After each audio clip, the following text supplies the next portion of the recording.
Author Arthur Clarke once quoted, and I quote, "The only way to discover the limits of possible is to go beyond them into the impossible." And KPIT Sparkle epitomizes it with its boundless fervor to ideate, innovate, and incubate what you and I could have never imagined, regardless of the most bizarre circumstances. And when I say this, I mean to spotlight how the platform has evolved over the years, withstanding the unprecedented pandemic, multiple lockdowns, and the gear that shifted to the digital world in no time.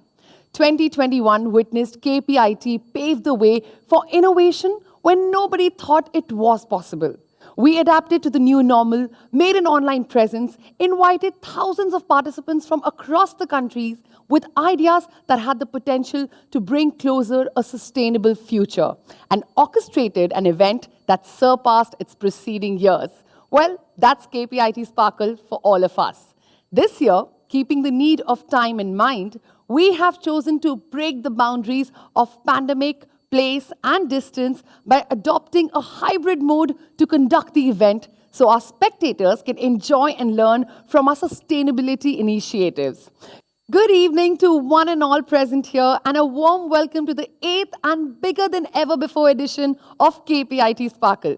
It's difficult to put in words what a pleasure it is to see you all gathered here today to behold some of the most revolutionary innovations that will usher in a cleaner and greener world. Before we start, I would like to give you a walkthrough of KPIT Sparkle City for you to explore for the next 4 days. You can explore many areas, such as the engagement zone, which includes games, a photo booth, and a quiz.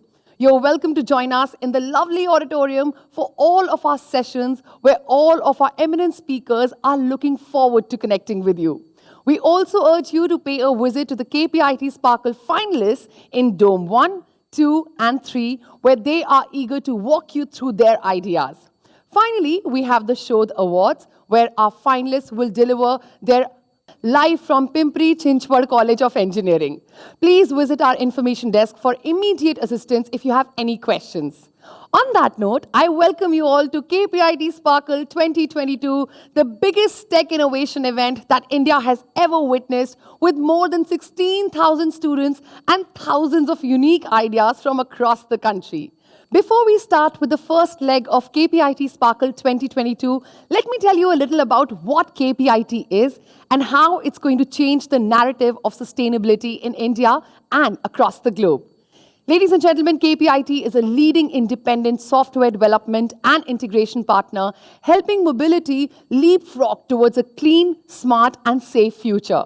With 7,000 automobilivers across the globe specializing in embedded software, AI, and digital solutions, KPIT accelerates clients' implementation of next-generation technologies for the future mobility roadmap. With engineering centers in Europe, USA, Japan, China, Thailand, and India, KPIT works with leaders in automotive and mobility and is present where the ecosystem is transforming. KPIT's offspring, KPIT Sparkle, has so far been on an upwards trajectory, and I'm quite sure it's going to be a grand success. This success has been made possible by remarkable people. And I'd like to take this opportunity to extend heartfelt thanks to our esteemed incubation partners, knowledge partners, training and placement officers, mentors, and KPIT Sparkle's entire team who have together made it an unstoppable platform for every young innovator.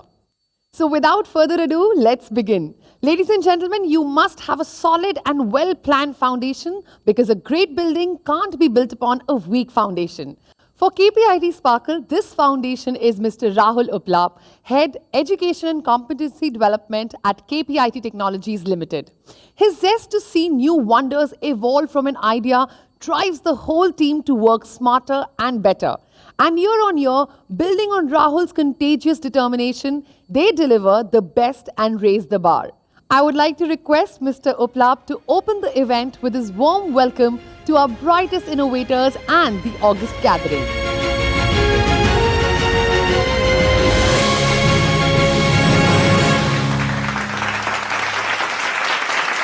Hello and welcome all. This year, we not only bring to you KPIT Sparkle 2022 Grand Finale, but an exciting week filled of lots of activities.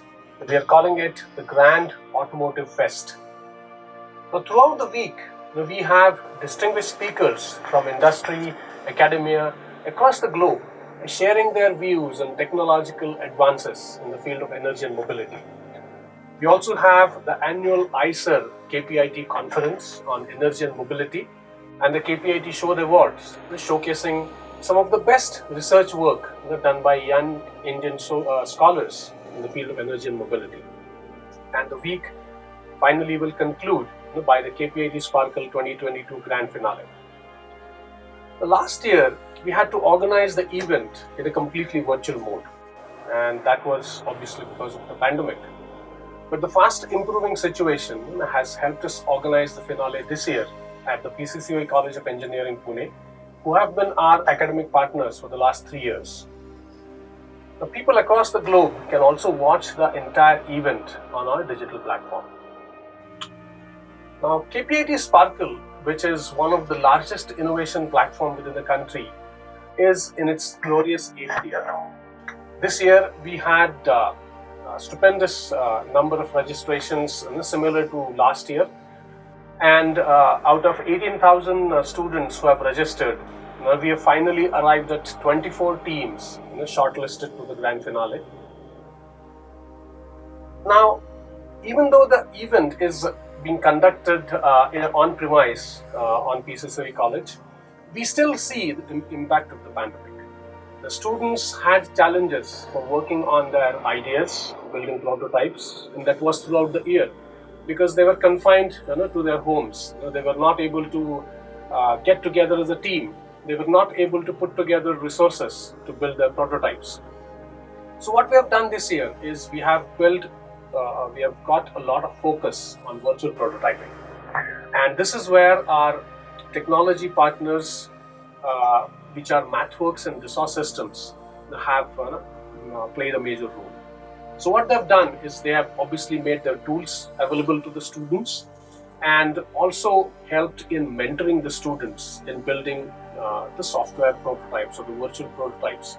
So even though we might not see a lot of physical prototypes this year, but we will see some exciting simulation models through which these students will help the ideas that they have been working throughout the year.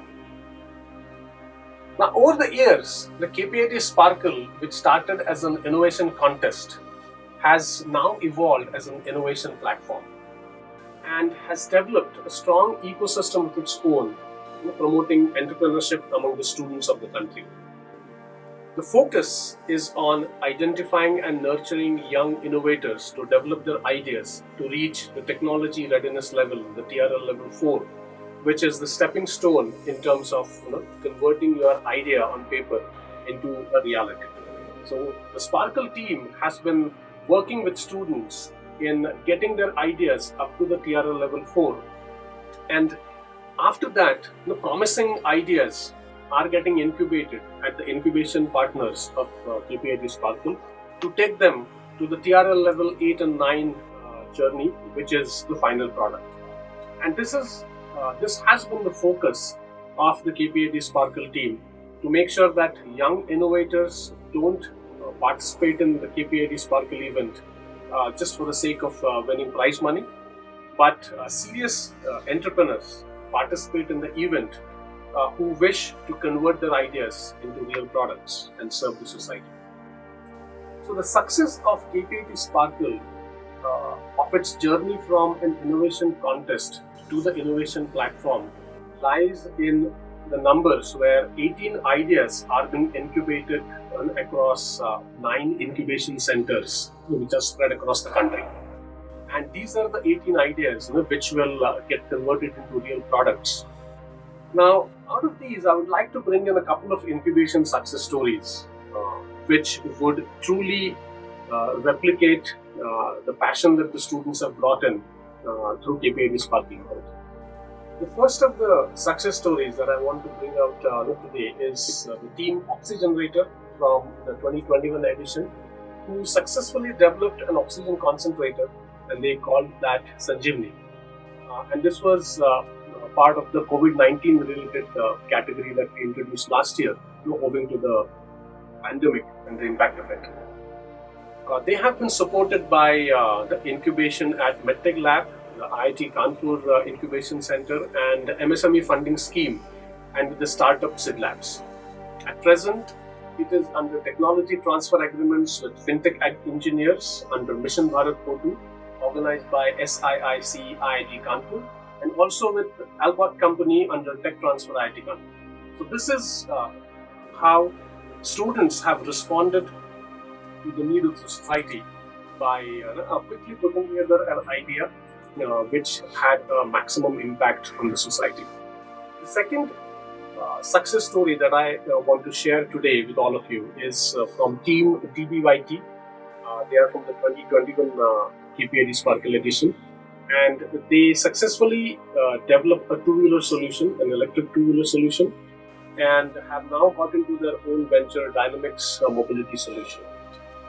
Now, what they're doing, they're offering special purpose cargo electric two-wheelers as a lean and sustainable mobility solution, making hyperlocal deliveries efficient, which is the last mile solution that we talk about. Now, what they did is during the pandemic, they collaborated with a team called TAN90, which is from the 2018 edition, and they had developed a cold storage solution. So the collaboration basically helped the DBYT team and the TAN90 team, who already have now TAN90 Thermal Solutions Private Limited as a company. So this collaboration made hyperlocal transport of COVID-19 vaccines possible in a very quick and efficient manner.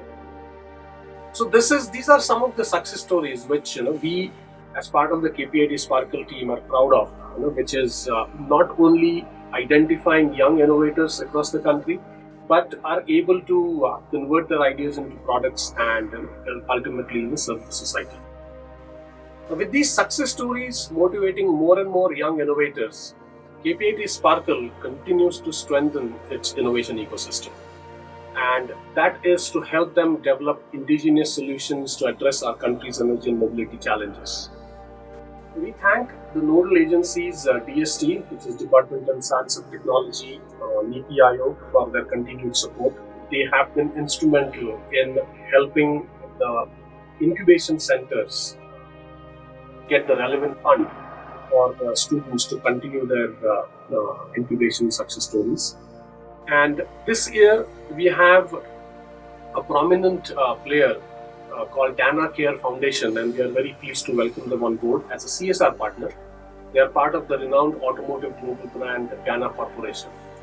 With this innovation ecosystem that KPIT Sparkle has built over these years, and it has been strengthened by these distinguished brands, we shall strive to help more and more students in their journey of entrepreneurship, and that's the goal that we have taken. Finally, we have an exciting week in front of us, and I once again welcome you all to this Automotive Fest and witness the grand exhibition of the untapped talent across the country, presenting their unique ideas in the quest of helping the nation solve our energy and mobility challenges. So once again, I welcome you all, and I would wish you to enjoy the rest of the week ahead. Thank you.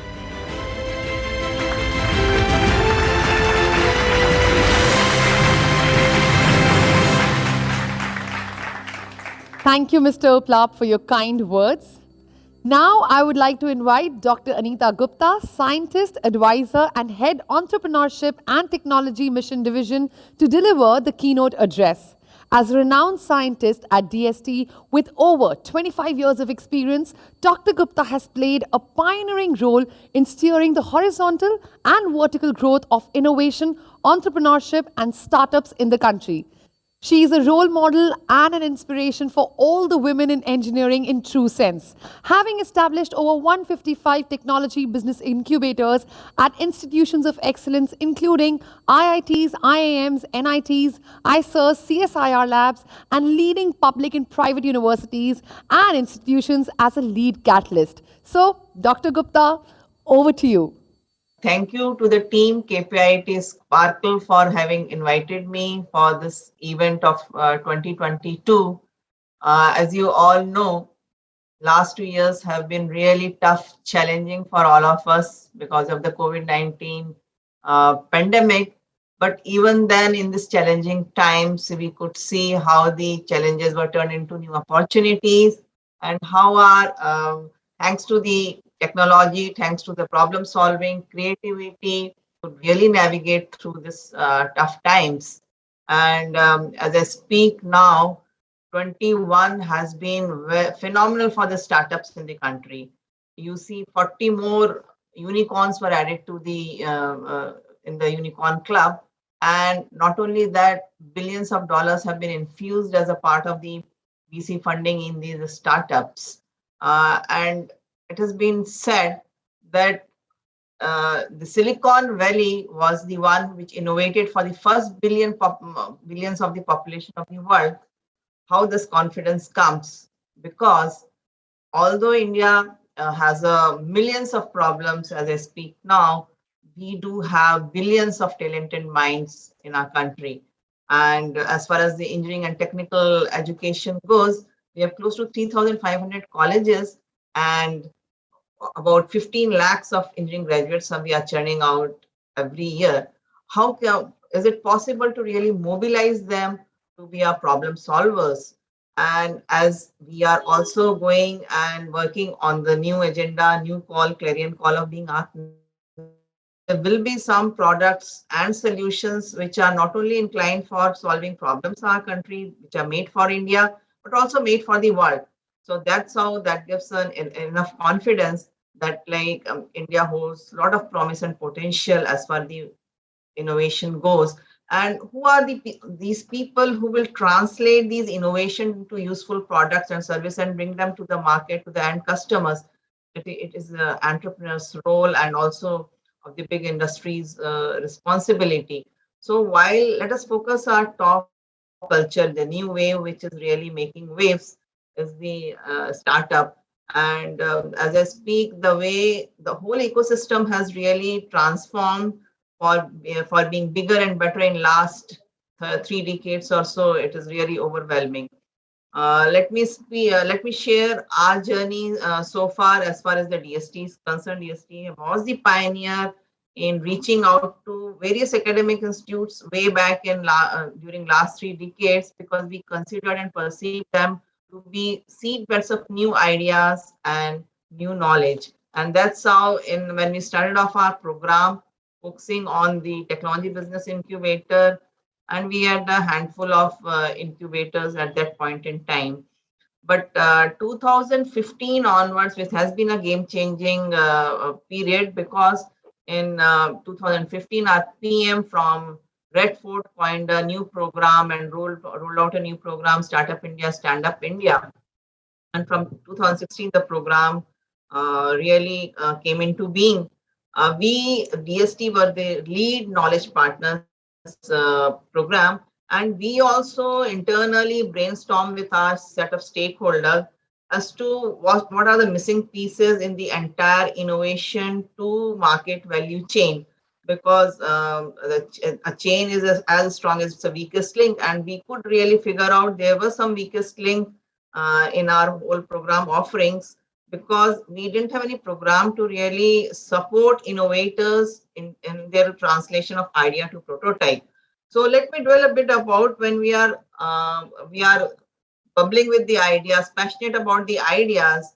Does all idea work? Global statistics, only 6 out of 1,000 ideas succeed.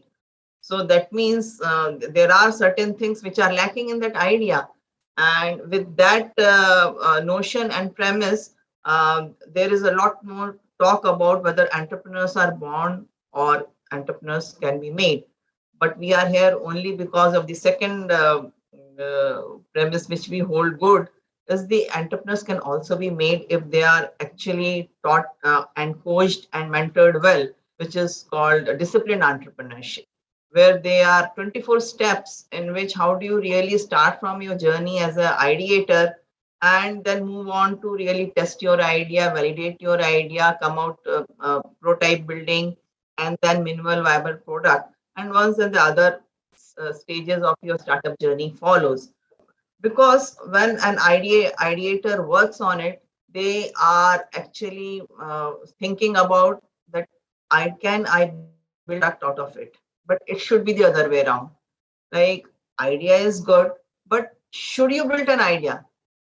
Will there be customers for receiving or taking forward those your product, or will there be can you build a sustainable business around that particular product? So these are the two questions which needs to be solved before you really jump on the entrepreneurship journey.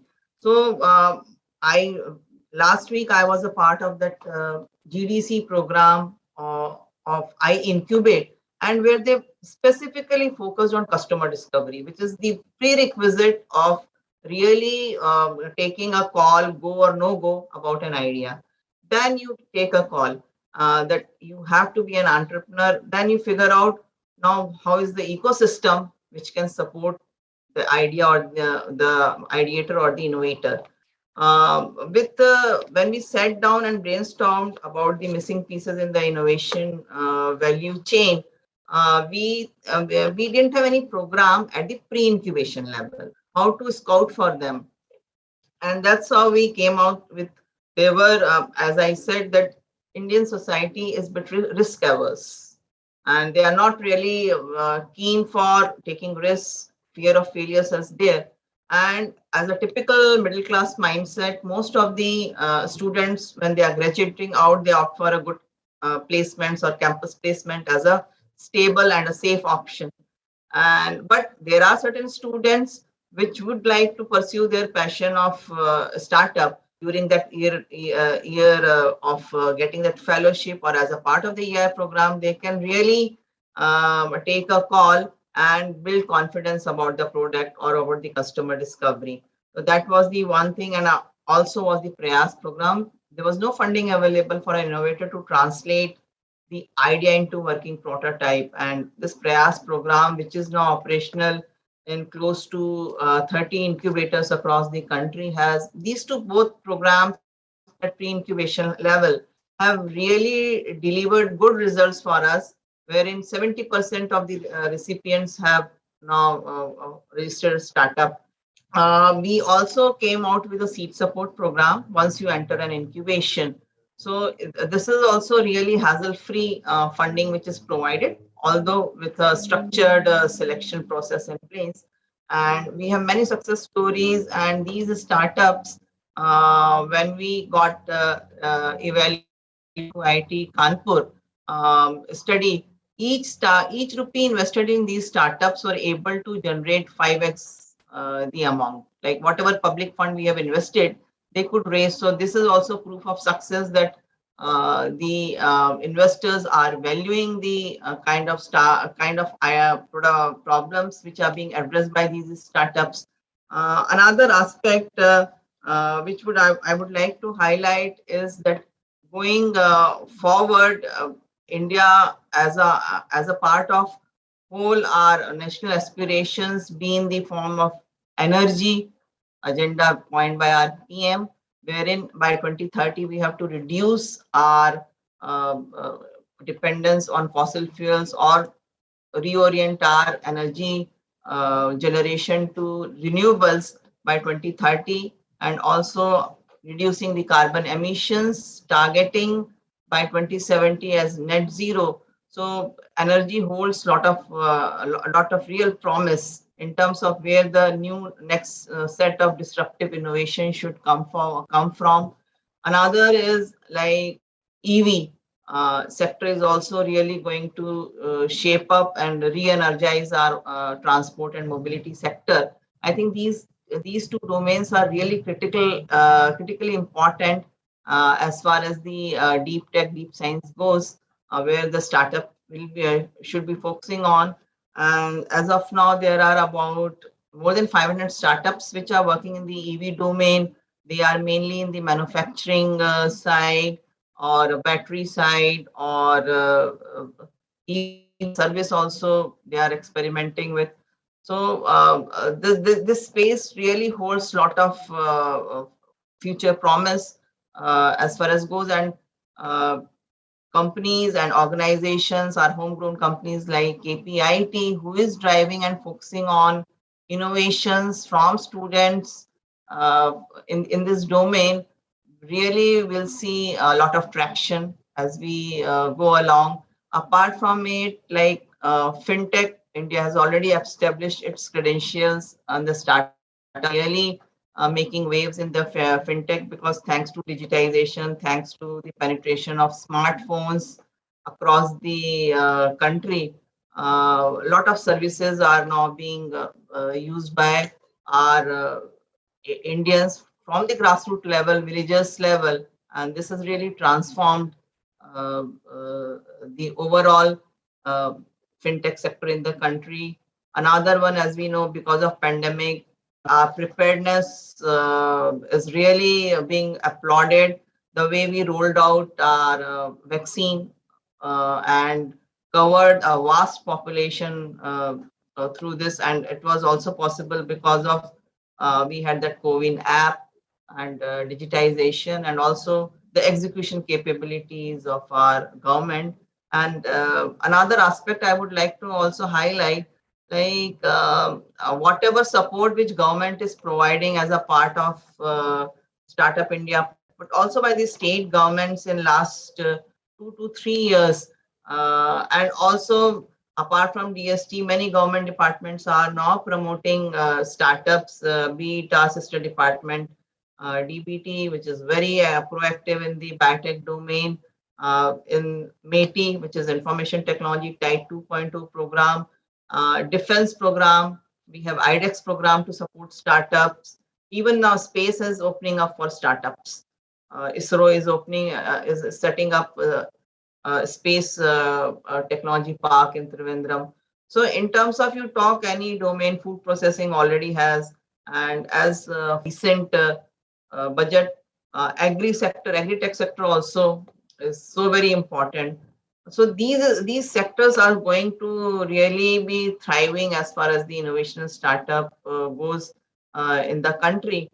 And being another aspect which is also relatively missing piece is the triple helix of innovation, which is when academic institutions, government, and industry work in tandem with each other to really transform the socio-economic landscape of the country. And the collaboration with industry, industry linkages really needs to strengthen.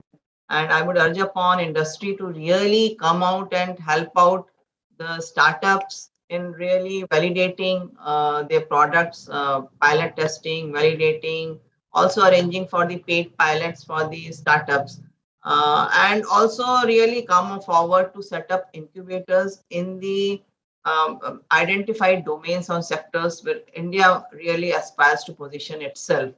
So, and also industry people can join the whole program as a mentors, because mentorship is also a very missing piece, particularly the ones who are the first generation of entrepreneurs who really are struggling to test their ideas. So, mentorship offered by industry people who have been there, done that, will go a long way in bridging the gap in terms of market translation of the products and service, because all startups in the deep tech domain have to really navigate and cross the valley of death, as we call. So these partnerships really will have to be pushed and strengthened to bridge the valley of death, because as such government is only providing a catalytic support, a key facilitator initially. After that, for market success, one has to really reach out to the real players, reach out to the industry. And I think India, as I told, next decade will be of startups. Thanks to our society, we have seen the way Shark Tank India was there, and where startups were discussed in the in the drawing room, in the dining room. So India ecosystem, as far as the innovation startup goes, is changing for the better, and there will be a lot many new programs, new enabling environment which will be put up. I am thankful for KPIT for putting up this platform, KPIT Sparkle, to really reach out and tap innovators. We need much more and many such programs from Indian side, really to unleash the potential of Indian students, Indian innovators. And thank you once again. Thank you, Dr. Gupta, for such an inspiring address. Ladies and gentlemen, the next speaker that I am going to welcome has experience that spans over 35 years in TRIZ research, training, and application. Victor Fay, TRIZ Master, Principal of the TRIZ Group, LLC, and a close associate of Gendrik Altschuler, the founder of TRIZ, has collected more than 2 decades of consulting experience serving the Global 1000. His work has ranged the gamut from teaching, coaching, and consulting to facilitating and leading cross-functional teams in delivering critical breakthrough product and technology solutions. So, let's welcome Dr. Fay. It is great to have you on this forum. And before we go ahead, I would like to quickly mention about a few words what we are doing as a TRIZ Asia to the how we are contributing to this Sparkle competition. The Sparkle is a competition wherein the students are not only submitting their project, they are also expected to become an entrepreneur. So our role as TRIZ experts over there is that we nurture the students while they are actually preparing for their competition. This competition is not merely someone winning and someone losing. It is more about exploring the inherent capabilities of the students, and which we try to enhance with the TRIZ tools. And for that, we have conducted a couple of training programs for them. And then we have also participated in zeroing down the top 30 team among the top 100 teams which they have shortlisted. And now we are on the last league of that, and we are going to find out the top best teams over here. So I welcome you, Victor, to be over here, and I would like to ask you a couple of questions wherein we will be able to make people aware that what are the strengths of TRIZ. So welcome, Victor. I would like to request you to introduce yourself. Hello, Sandeep. Thank you very much for your introduction. I really appreciate an opportunity to explain what TRIZ is for this Sparkle audience. It's my pleasure to be here. Well, a few words about myself. I am presently a president of a TRIZ consulting company called the TRIZ Group. We are located in Detroit, in one of the suburbs of Detroit, United States. I've been in TRIZ much longer than I care to remember, trained by the founder of TRIZ, Gendrik Altschuler, and then for many years I was his collaborator. My company works with many corporations around the world. We help them develop breakthrough innovations in product manufacturing, product development, manufacturing, R&D, technologies, sometimes in services. We also provide training from basic to advanced for corporate clients as well as individuals. My first question to you, Victor, is what are the benefits of learning TRIZ for students? Advantages or benefits of learning TRIZ. First of all, TRIZ is a method of systematic innovation. So if you Google TRIZ, you sometimes will find out that TRIZ, the abbreviation TRIZ comes along with this phrase, systematic innovation. This is what TRIZ is. TRIZ is a method which allows you to approach any innovation challenge systematically, structurally. So if you study TRIZ, you develop this ability to approach any innovation challenge, any creative challenge, structurally, systematically, and effectively and efficiently, which in itself, by itself, is obviously a huge advantage. So this is from an individual standpoint, this benefit, I mean. But there is another benefit also related to individuals' development as a specialist, as a professional. Innovation is perhaps the most hyped buzzword in today's thinking on corporate strategy. Most companies want to be innovative or claim to be innovative. And indeed, the inability to innovate can stifle growth, make a company late to market with the product or service, or even reduce a corporate giant to an also-ran. Interestingly, there is one element that gets lost in all the media and corporate buzz on how to actually innovate. In many organizations, innovation is considered a merely management issue. There is a belief that if you create a right condition, belief among the management, if you create a right conditions for innovation, creativity will flourish on its own, and innovations will be generated at a very high. Unfortunately, it's not the case. While innovation management is often useful in fostering innovation, it's not by itself sufficient to make the company or organization truly innovative. My colleagues in TRIZ community and I have helped numerous top companies around the world develop novel solutions to their long-standing product and process and technology improvement challenges. Many of those companies implemented state-of-the-art innovation management processes, but still they were not able for many years to come up with effective solutions to those challenges until they applied TRIZ. What was the reason for that? Any innovation begins with an idea, which is obvious. And innovation is successful only if the idea behind it is powerful.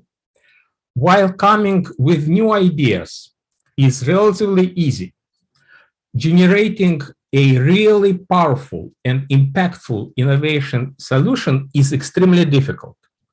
For each powerful innovation, there are hundreds of ideas that don't bear any fruit. So when people study TRIZ, let's talk about students. Students who study TRIZ, they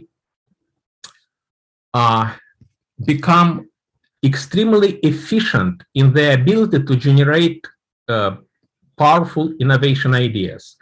Most people can generate hundreds, dozens of ideas given right circumstances, let's say during brainstorming.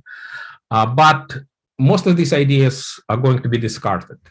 What's important is to quickly generate the best ideas. And this is what TRIZ allows its practitioners to do. If you know TRIZ, if you know how to use its tools, you can quickly, relatively quickly, generate very strong ideas, not just hundreds of ideas which nobody is going to use, but few but very powerful ideas. So it's another advantage for students. And third advantage is today people move all the time. You start working for one company, then you move to another company, and during your career today you can switch from one industry, not only from one company, but from one industry to another industry, and then to some other industry. And if you know TRIZ, you can help these companies and yourself, of course, your own career, to become innovative if you know how to do it effectively and efficiently. So once you know TRIZ, you can become innovative regardless of any company or any industry you're working in. So these are some of the companies which are using TRIZ, market leaders, which are using TRIZ on a regular basis. I could put many more companies on this, logos of many more companies on the slide, but it will be extremely overcrowded. Just one example, Samsung, the major leader in the consumer electronics and many other industries. TRIZ was introduced at Samsung in the early 2000s, and today TRIZ is in obligatory, mandatory skill if you want to advance within Samsung, whether you work for manufacturing, R&D, or product development. That's great, Victor. And it is very important that a student, he should have a lifelong learning instead of just learning a few technique to be implemented in one of the industries or one of the domains. And this, as you rightly mentioned, is making them capable of working any kind of industry. And that is why, like we say that industries want problem solver. They just do not want the students who are just good at one of the domains. Thank you, Victor. With this, we move to the next question. If two students have the same technical knowledge, one is a TRIZ practitioner and the other is not, what will be the difference between these two while executing a project? Can you throw some light on this? Yes, I believe I can. For about 20 years, I taught TRIZ. I was a professor at Wayne State University in Detroit, and I taught TRIZ to quite a few students. Engineering, but not only engineering people, students from departments of physics, astronomy, business school, etc. And we conducted several experiments when we would give a real-life problem to two groups of students. One group which studied TRIZ and the other which wasn't. And all the time, invariably, the group which learned at least basics of TRIZ, let alone advanced TRIZ, was able to generate most interesting, most innovative, and practical solutions, while the other group also generated quite a few solutions, but only in most cases the quantity didn't translate into quality. And it wasn't only me who conducted such experiments. Some of my colleagues conducted them at MIT, at Tufts University, and many other schools around the world, both in the States, in Europe, and other countries.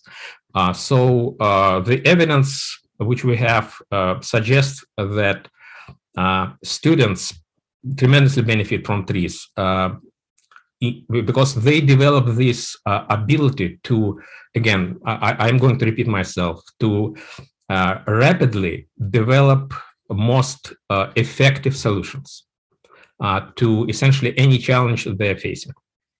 For any given problem, we have a space, if you will, solution space filled with various alternative solutions. And when we face a difficult problem, we are often shooting in the dark, trying to find in this solution space the appropriate solution. And what TRIZ does essentially, it replaces this random search for solution with a systematic step-by-step approach to the solution, to the best solution, not just to a solution, but to the best solution. Because in most cases, the best solution resides, as we say in the United States, on the left, to the left field, or comes from the left field, which means that TRIZ allows us to break a psychological inertia which all of us have, and find solutions where other people cannot. And it does it, again, in a systematic step-by-step. Okay, third question. How does the approach of looking at a problem change with the knowledge of TRIZ? Well, if we try to look at all types of innovation challenges which people face or corporations face, then we can basically boil them down to two major challenges, whether it's a cost reduction or development of a new product or developing a new technology or improving already existing products or processes. Essentially, we're dealing with two types of challenges, fundamentally. We know what needs to be improved, but there's always a yes, but. In other words, we improve something, we know how to improve something, but something else becomes worse.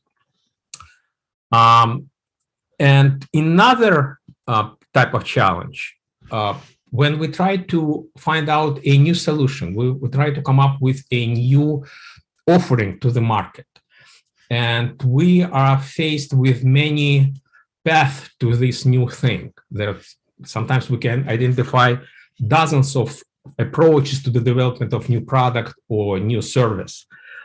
But we cannot invest in all ideas we came up with. No company can do that. So we have to select the most effective, the most efficient new path to new innovation. And TRIZ essentially provides answers to these two challenges.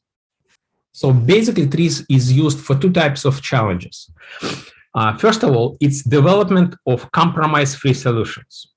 We try to, let's say that we try to improve something, as I said, and when we try to improve something, we usually use conventional means.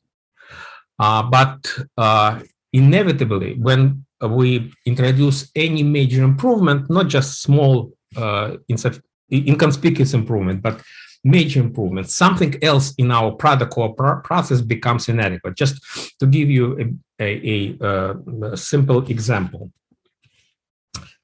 We are all now suffering from COVID, at least I did. And masks is considered one of available tools to counter this nuisance. Most of us wear masks occasionally, but some people, for example, medical professionals, wear them all the day. And we have a conflict. The mask must be tight in order to prevent viruses from getting into our system, into our body. But when they are really tight, they exert excessive pressure on the skin, and you can see what happens with these poor medical professionals.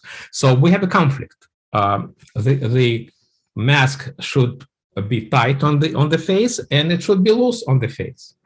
If you try to just balance these requirements, it will be neither tight nor really loose. TRIZ has many techniques, many approaches, which allow its practitioners to develop solutions which meet all conflicting demands. Another application of TRIZ, which I mentioned, is the identification of breakthrough innovations. TRIZ is based on the concept that all products, all technologies, all services, we call them systems, technological systems, or artificial systems, if you will, they evolve along universal predictable vectors, which we call, let's say, trends of evolution, trends or lines of evolution. What it means? It means that contrary to common perception, systems, again, products, processes, technologies, evolve along repeatable universal patterns.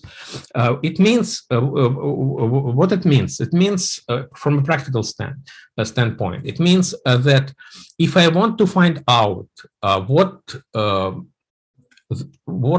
the next major offering my company can introduce to the market, I don't have to rely necessarily on my idea of how companies, what my customers might want in the future, or my understanding of the market forces, and many other sometimes very subjective and not very reliable inputs. I can rely on the knowledge of these objective evolutionary trends. I can position my product or my process on one of these trends, and they will show me in which direction my system, my product is going to evolve. And this is how TRIZ is very helpful for marketing purposes, for people who want to develop their own business, for example, startups. That's a very relevant answer, and you have covered many things. As I mentioned, that students would like to be, are expected to be entrepreneurs. So this will definitely help them, and that is what we call as we listen to the voice of product and not only to the voice of customers.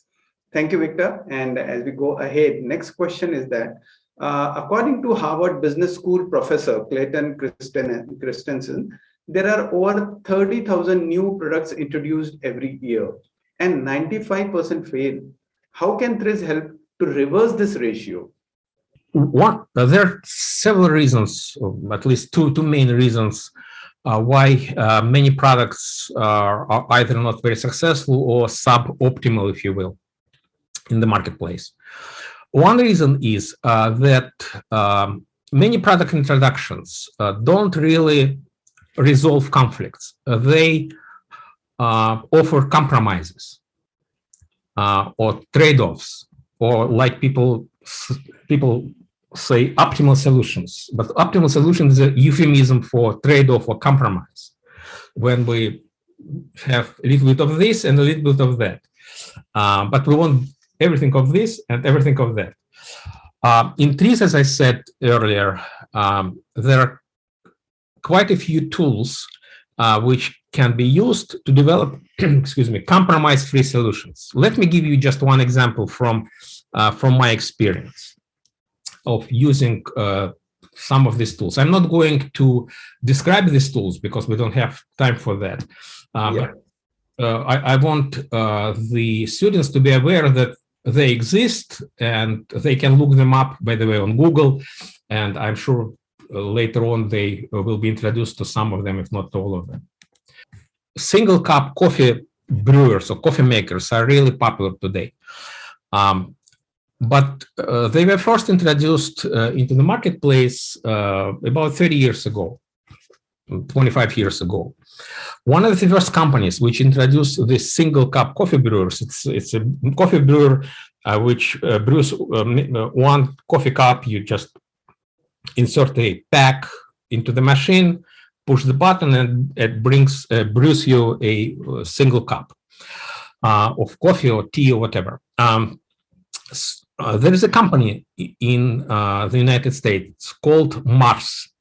Many of you know it by this M&M candies and many other not very healthy food, high-calorie food products. They have a division in England called Mars Drinks, and Mars Drinks by the end of in mid-1990s introduced a single cup coffee brewer for office use, just for offices, which quickly became very popular in Europe. And then they decided to bring it to the United States. Back in the United States at the time, most offices used these drip coffee makers, which are very familiar to everyone, I believe. So the marketing asked questions: how can we wow American potential American customers? They quickly realized that their main competitor would be not another company which makes another single coffee cup brewer, but it would be a Starbucks and other coffee shops. Why? Because what is Starbucks? Essentially, it's a place where you can order any type of coffee-based drink: regular coffee, espresso, latte, cappuccino, and many other drinks. So the idea was, what could we make a coffee brewer which offers all these types of drinks? So instead of going to the corner Starbucks during lunch break, the employees will go to our coffee room and use the Mars Flavia coffee brewer. It was called Flavia. It still is. Now let's take a look at Starbucks. Starbucks, essentially, if we consider it from a technological standpoint, it's a place where for each coffee drink, you have a separate technology or a separate machine, if you will. Regular coffee brewer, you have this standard drip coffee makers. There is a separate cappuccino machine. There is a separate espresso machine, hot chocolate machine, and tea brewer. So if we want to put them, let's call it super system, and make a multi-drink maker, can we do it? Theoretically, we can. Absolutely. But what would it mean? It would mean that we would create, just imagine that we would put all of them, lump them together under one roof or within one housing. It can work, but it would be a monstrous contraption. So in other words, we have a conflict or contradiction, if you will, as we say in TRIZ. So to make many types of drinks, a multi-drink maker should consist of as many specialized units. To prevent overcomplication, a multi-drink maker should consist just of one unit. And it has to be small, portable, easy to move around, lightweight, and not expensive. So Mars hired the TRIZ, my company, the TRIZ group, and we work with them.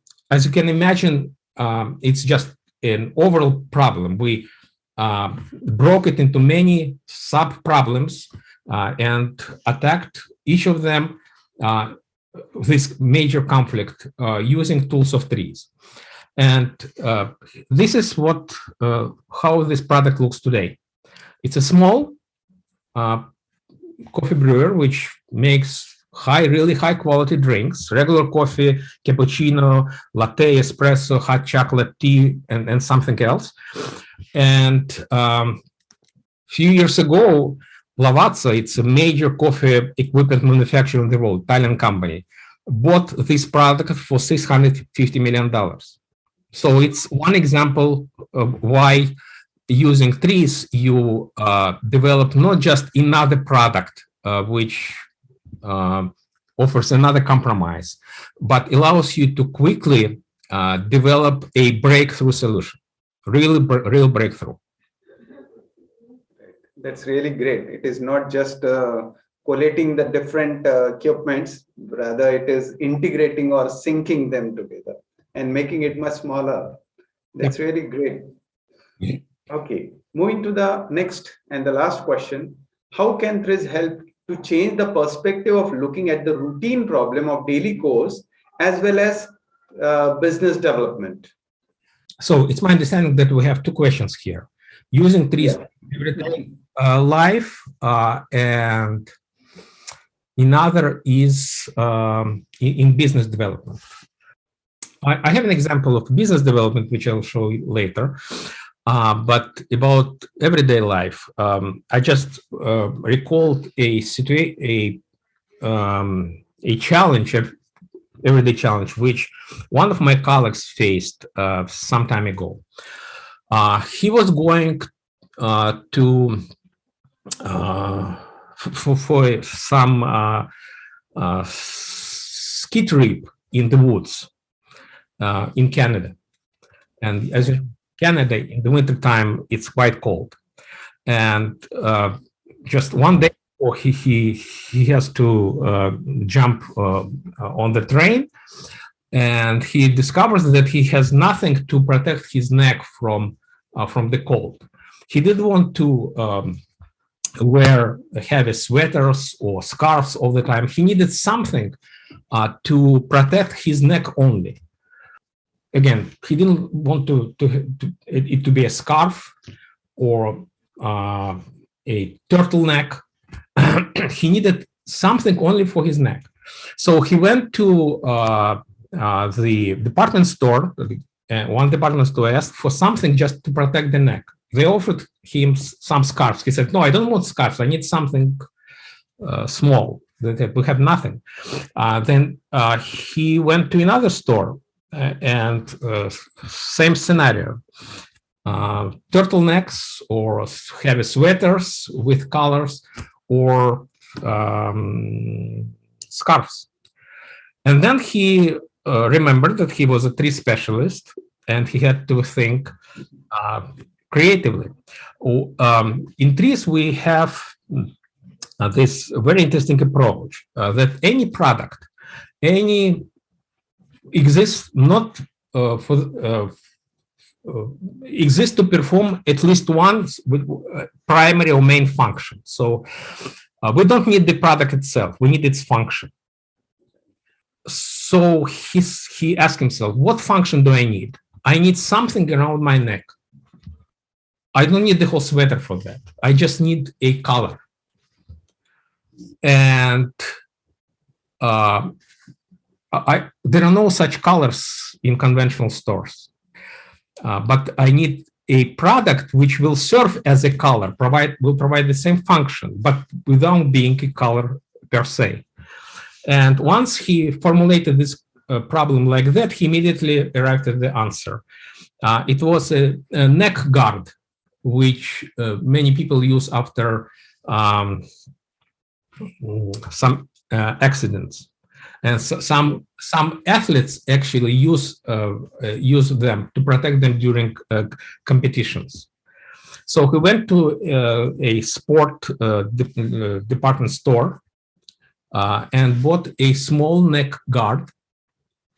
One is the development of improvement of already existing products or processes, and we often face conflicts or contradictions which we can resolve very efficiently using TRIZ. And other application of this is the development of next generation products, novel product introductions. And of course, in many cases, all these activities are intertwined. You try to come up with a new product, and you understand that you face some conflicts which you will have to resolve. Let me give you an example of how these trends of evolution, which I mentioned before, can be used to develop a breakthrough product. One of the universal trends of evolution is called shortening of flow path.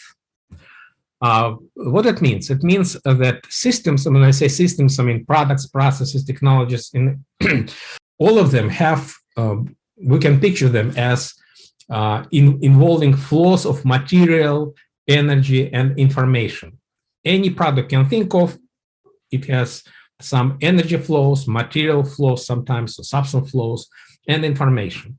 And what was found by analyzing numerous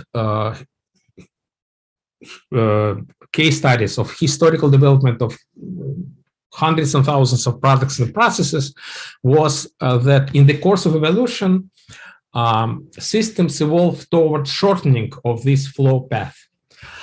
This trend manifests itself in the elimination, among many other things, of low-value steps in any process. Consider, for example, the old process of video rental. Many years ago, not many years ago, 15 years ago, there was a huge company in the United States called Blockbuster Video. It was a multi-billion-dollar company. They had their stores in at least one store, if not two, in any small town in the United States and Canada. So basically, they would rent you a video, a DVD. You would have to hop into your car or walk to their store, browse the shelves, take the video, check it out, and bring it back and watch on your TV, and then return it. Quite a few steps in the process. Then came a small startup called Netflix, which said, okay, don't go anywhere. We will forget about these low-value steps. Of course, they said something different, but essentially, don't go anywhere. We will mail you DVDs, and you will mail them back once you've watched them. And today we have even a shorter, extremely short process. You don't have to go anywhere. You don't have to expect any mail. You just streamline it. So there is a problem which I would like to briefly discuss with you. Hyundai Motor Company is one of the major corporate users of TRIZ, as well as many other South Korean companies. they asked us to help them develop a next generation solution to a seemingly simple problem. Imagine that you just made a huge shopping in some shopping mall, and you go to your car, have bags in each hand. Let's say that you have a couple of kids around, your kids, and it's raining or snowing, like in Detroit now, and you have to approach the car. You put all your bags on the ground. You fetch a key from your purse or from your pocket. You find the button, you push it, and the lift rear door opens up, and then you have to put everything into the trunk. Quite a cumbersome process. So Hyundai asked us, can we do something different? What can be done? Can we come up with a different solution? Now, what we have here, we have a process, essentially. We can look at it as a process. It's not a technological process, not a manufacturing process, but it's still a process which includes many steps. First of all, you have to approach the car, stop by the rear door, put bags on the ground, open the purse, etc., etc. So what we did with the Hyundai product team, R&D team, we put this process we created a model, we call it functional model of the process. And then we applied this trend of shortening of flow paths. What would be an ideal solution? The ideal solution, you approach the car and door lifts on its own. And once such a vision was formulated, the solution was almost immediate. This is the solution which they implemented already several years later. The driver approaches the car. The existing key sensor in the car, today every car has a key sensor, detects the key on the driver, and the door lifts. Easy. Actually, any solution is easy after it has been developed. Not it's not obvious before it was developed. Just to give you some perspective, without TRIZ, it took the automotive industry a few decades to come up with this solution. It took a week to comprehensively develop the concept, because what I showed you just the idea, but we developed a specific concept, how it can be done. And there are many secondary problems which we also resolved. For example, how prevent the rear door to start lifting up when you don't want it to open, or you just pass by. You don't want it to start opening into your face. So it took us about a week, and it's a small thing from the standpoint of the whole car industry, but it's $1.5 billion market. Small, but not that small. What's the advantage of TRIZ if we're talking about business, but not only business, but even individuals who use TRIZ? Any problem can be solved, any problem. If it's solvable in principle, it can be solved, TRIZ or no TRIZ. Most problems are solved as we speak without TRIZ.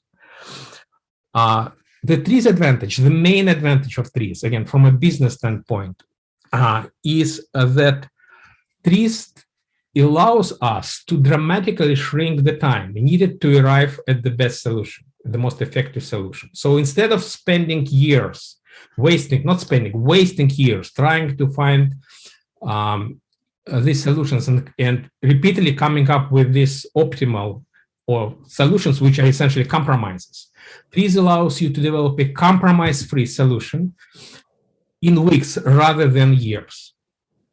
So I think, I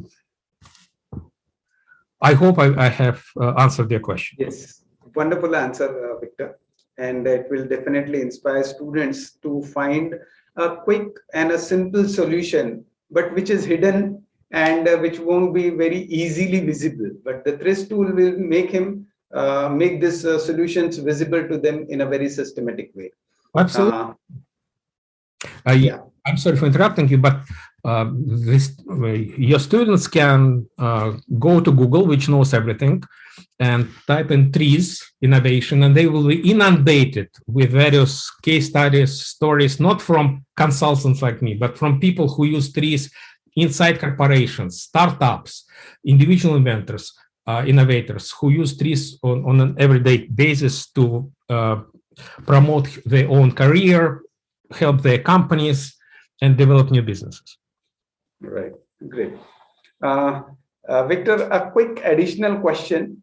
What do you suggest, at what age this TRIZ should be learned? First question. And in addition to that, when students are attempting a project, so from which stage of that product they should, like a project, they should implement TRIZ?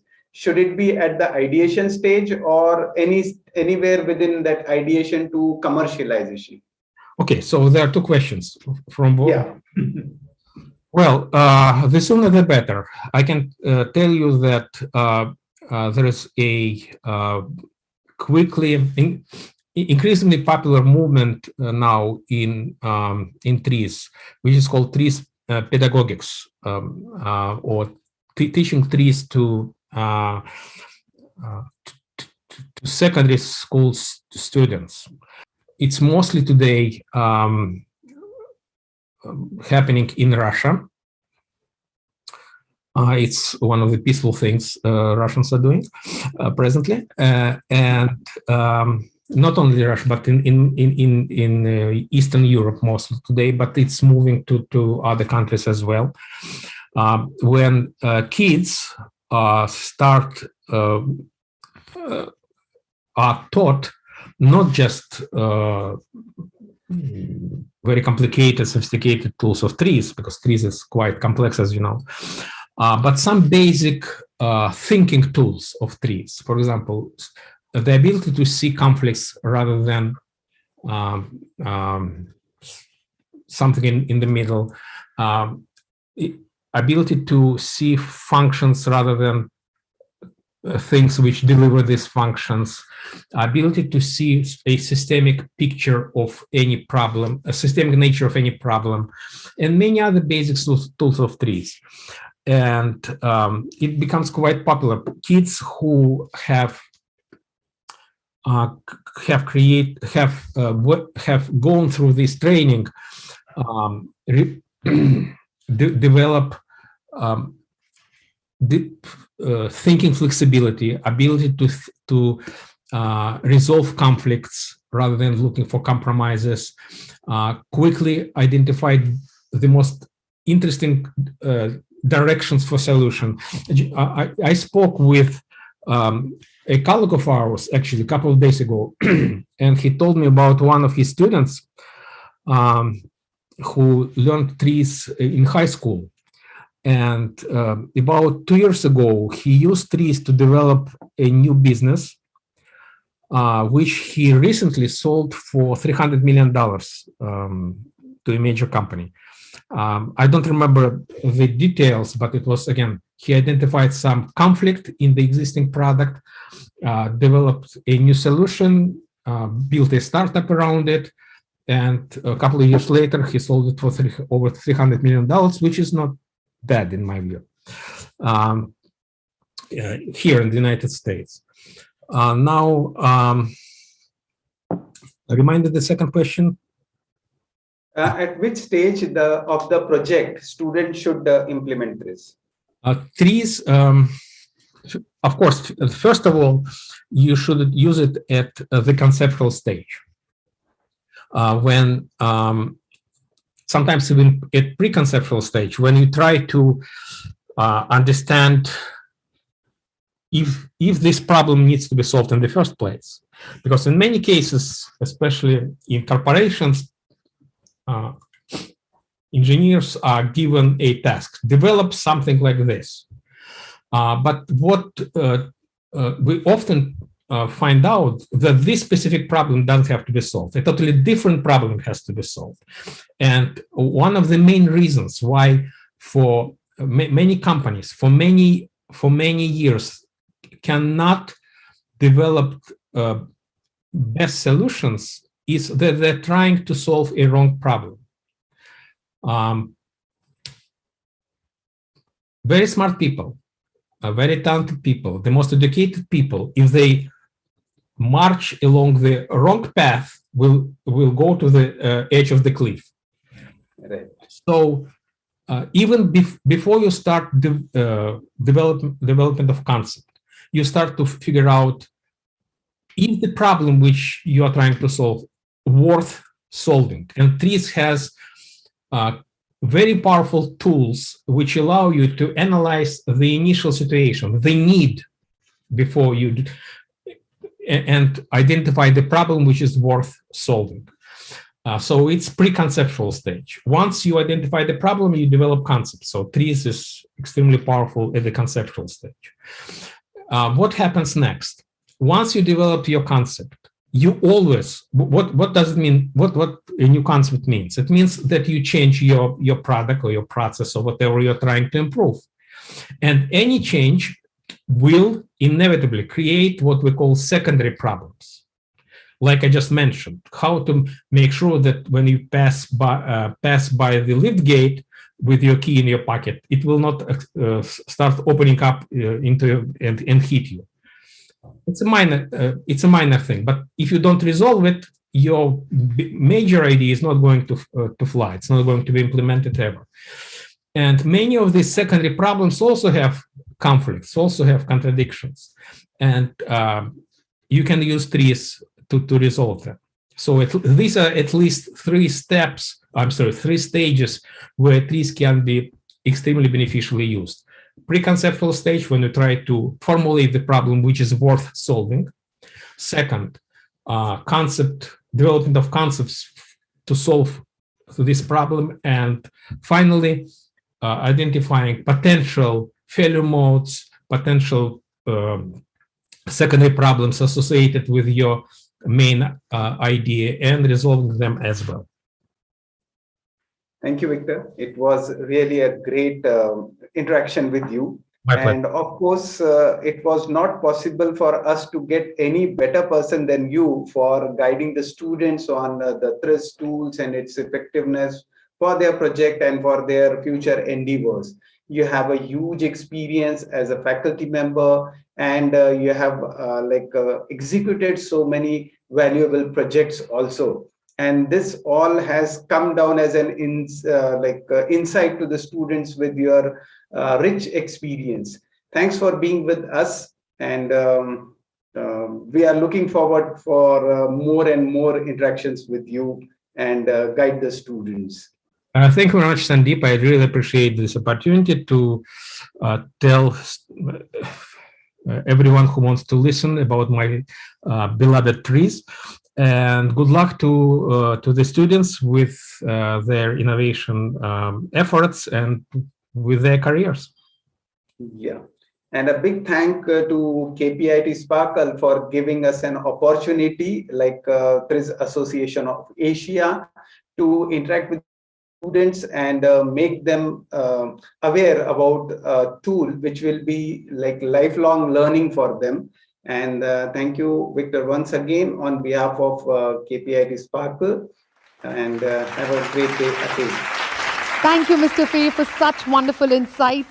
Ladies and gentlemen, our next speaker is a member in Indian Society of Quality since 2019 with 10 technical paper publications in various international and national forums, out of which one of his papers was chosen for the Best Paper Award at 18th Asian Network of Quality.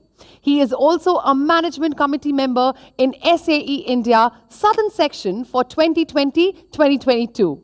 In his tenure, he has been associated with gigantic names like Eicher Tractors, JCB India, Tata Motors, Mahindra & Mahindra, and Force Motors in various roles and responsibilities. In case you're wondering this was just the tip of the iceberg, mentioning all of his achievements might take a long time. So without any further ado, let's welcome Mr. Pradeep Chandrasekaran, Associate Director, Vehicle Engineering, Ola Electric Technologies. Time for us to listen to his insights.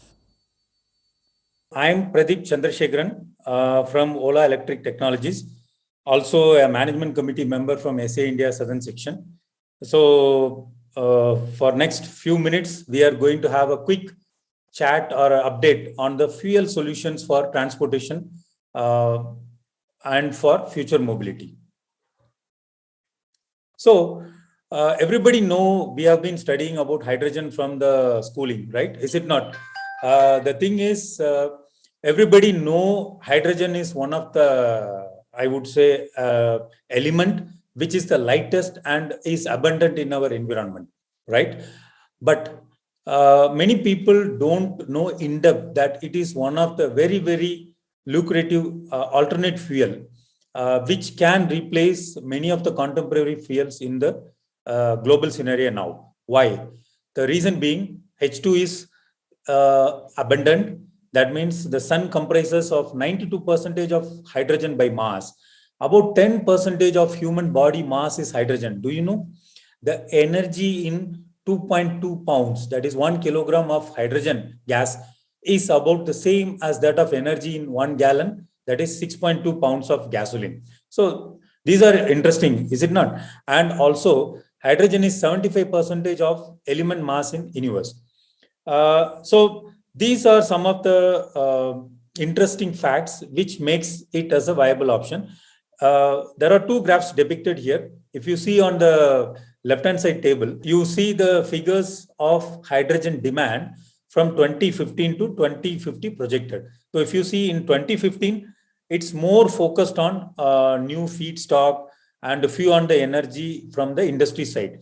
And if you see, there is a thin line starting from 2020, and the thickness or the height of the line goes on increasing from 2030, 2040, and 2050. So by 2050, I would say out of the 100%, maybe 1/4 is going to be in the transportation. So such is the huge demand or potential being seen for hydrogen. And in the right-hand side graph shows very clear contribution of reduction in CO2 emissions, which can be done by going towards hydrogen. And that projection is that nearly 6 gigaton can be reduced of CO2 emissions by 2050.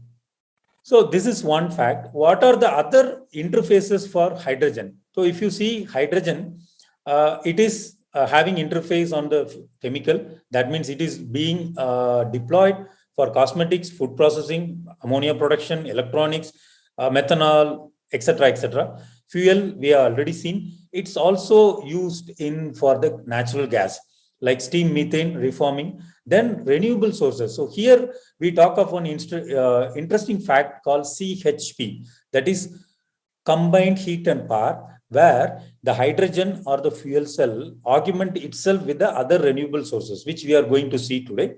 And also, of course, on the carbon and the coal, whatever the extraction process and everything. But what is a challenge? The hydrogen is simple. At the same time, it is the lightest gas in the universe. So what is the implication? So a volume of around 11 meter cube of the gas, which is nearly the volume of a trunk, is needed to store just 1 kg of hydrogen. So, and this will be required to drive nearly 100 kilometers. So such is the huge volumetric requirement. Because of this, there is a demand for storing and transporting the hydrogen in different forms. We go for either high pressure storage, very low temperature, or a hybrid storage. So one of the form where hydrogen is explicitly used is the fuel cell. So how the fuel cell works? In a very, very simple term, there is an anode, there is a cathode. You pump in hydrogen at the anode and you pump in air with oxygen in the cathode. And there is a guy who interfaces, that is the membrane. So when the hydrogen is pumped, because of the chemical reaction, the electrons are stripped from the hydrogen atoms. So the protons travel from anode to cathode and mixes with the oxygen and gets out as water, whereas the electrons travel in the circuit through the load and gives a charge. So this is the simple principle and how the hydrogen is being employed. So this is nothing but the hydrogen rainbow. Yeah, hydrogen is not a simple that only one form. It has different colors. Like we have 7 colors, we have 5 colors of hydrogen. It starts from the level of purity, the lowest being the blue, then black, gray, brown, and the green. So as the color indicates, it's very clear that green is completely green. We are getting this from the electrolysis process of water, that is splitting of oxygen and hydrogen. And the blue is completely from under the earth, which gets during the extraction process. I talked about the characteristics of hydrogen. This is depicted in the form of a very beautiful graph. So there are 2 parameters. One is the gravimetric density and another is the volumetric. So when we say volumetric, it is nothing but megajoule per liter, and the gravimetric is megajoule per kg, that is weight. So if you see the volumetric density, right, in the volumetric density, you see diesel, gasoline are having the highest, that is around 30 or 35, like that. Whereas if you see hydrogen, whether it is liquefied or pressurized, it's having only 3 or 2. So this is one of the reasons why we have to go for a bigger storage. And when we see the gravimetric density, here it is interesting that the diesel or gasoline has only around 20 to 22, this band, right? Even ethanol, methanol, all these guys lie here. Whereas if you go for hydrogen, it's completely around 120, 122. So the energy content by weight is nearly 3.5 to 4 times of that of the conventional fuel, which is the thumbs up for the hydrogen. So considering all these things, we have to go for a challenge in handling. So how are we handling in the transportation? So one is a physical based, another is a material based.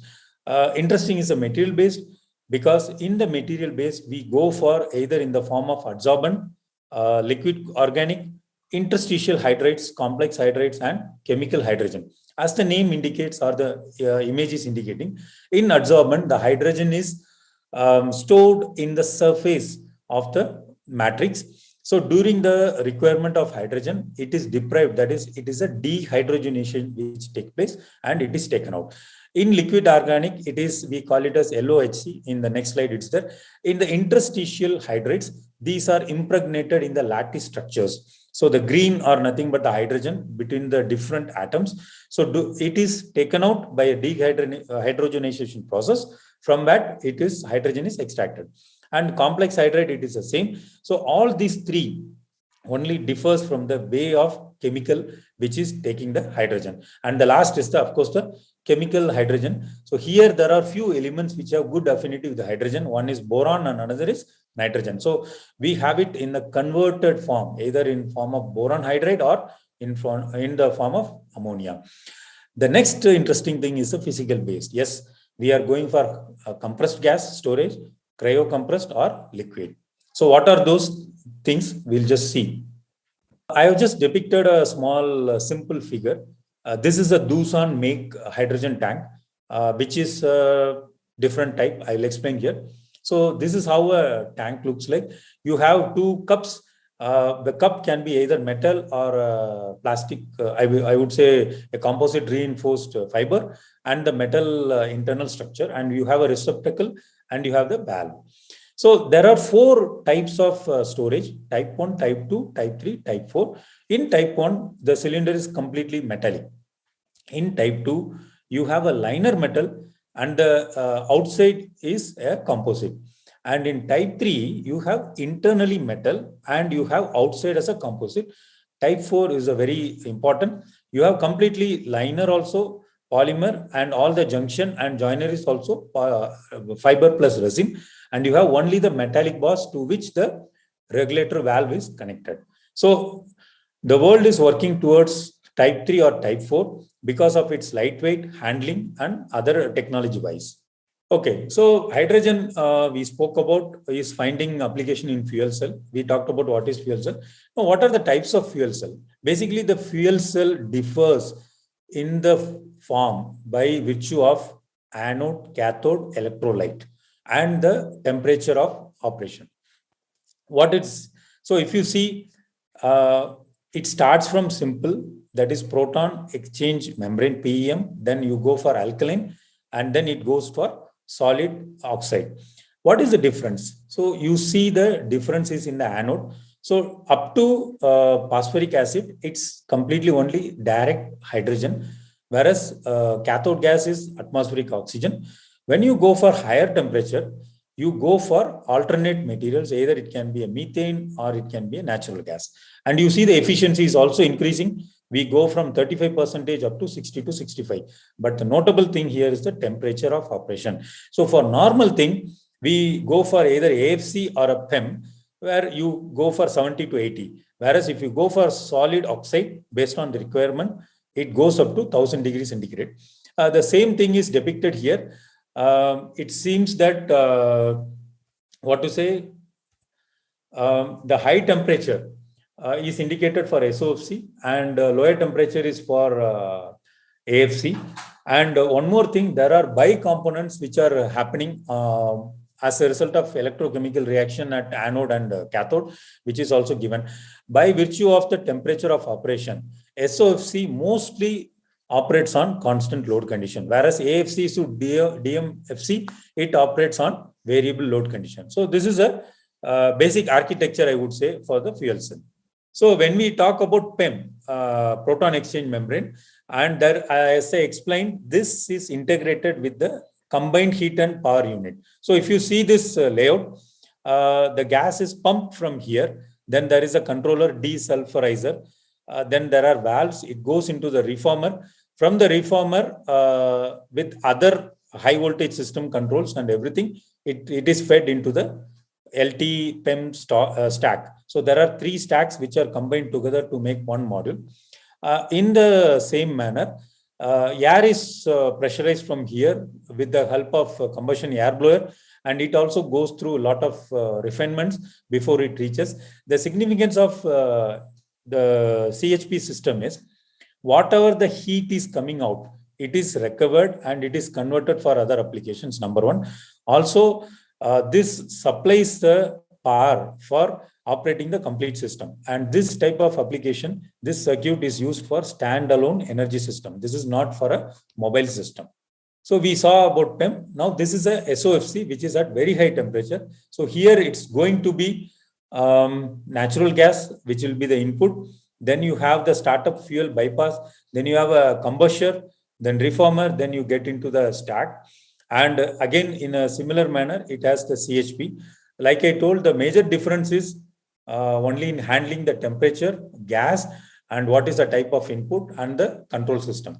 And SOFC is having a more complex control system, and it is more having high efficiency. Okay, so we saw what is a architecture. Now let us understand what is the cost percentage of each of these items. So if you see first at the stack, so and second at the stack system cost. So if you see the stack system itself, the majority of the cost, roughly more than 50%, is coming from the stack. Stack is nothing but the module or a series of modules of fuel cell. All other supplementary systems, for example, there is a thermal management, there is a air management. These are next level contributors. Now, when you get into the stack system, the major contributor is from electrodes. Electrodes, that is anode and the cathode. And next comes the bipolar plate, which is nothing but I would say a catalyst which favors the passage of I would say ions from anode to cathode and vice versa. So these two take away 2/3, I would say even more than that, 75% of the total cost. So this is based on one of the US data at the mass production level. This table compares about the energy storage system volume between the different electrification options. For example, this talks about with respect to the lead acid, nickel metal hydride, then lithium ion, and our hydrogen tanks. So if you carefully read this graph, the x-axis had the range in terms of miles, and y it has the energy storage volume liters. So in case of lead acid, both are I would say not a very positive one. For a very high system volume, you are getting around 110 or 120 as a range. In nickel metallic hydride, it is further stretched. For the same volume, you get a better range. And in lithium ion, still you are getting a better range.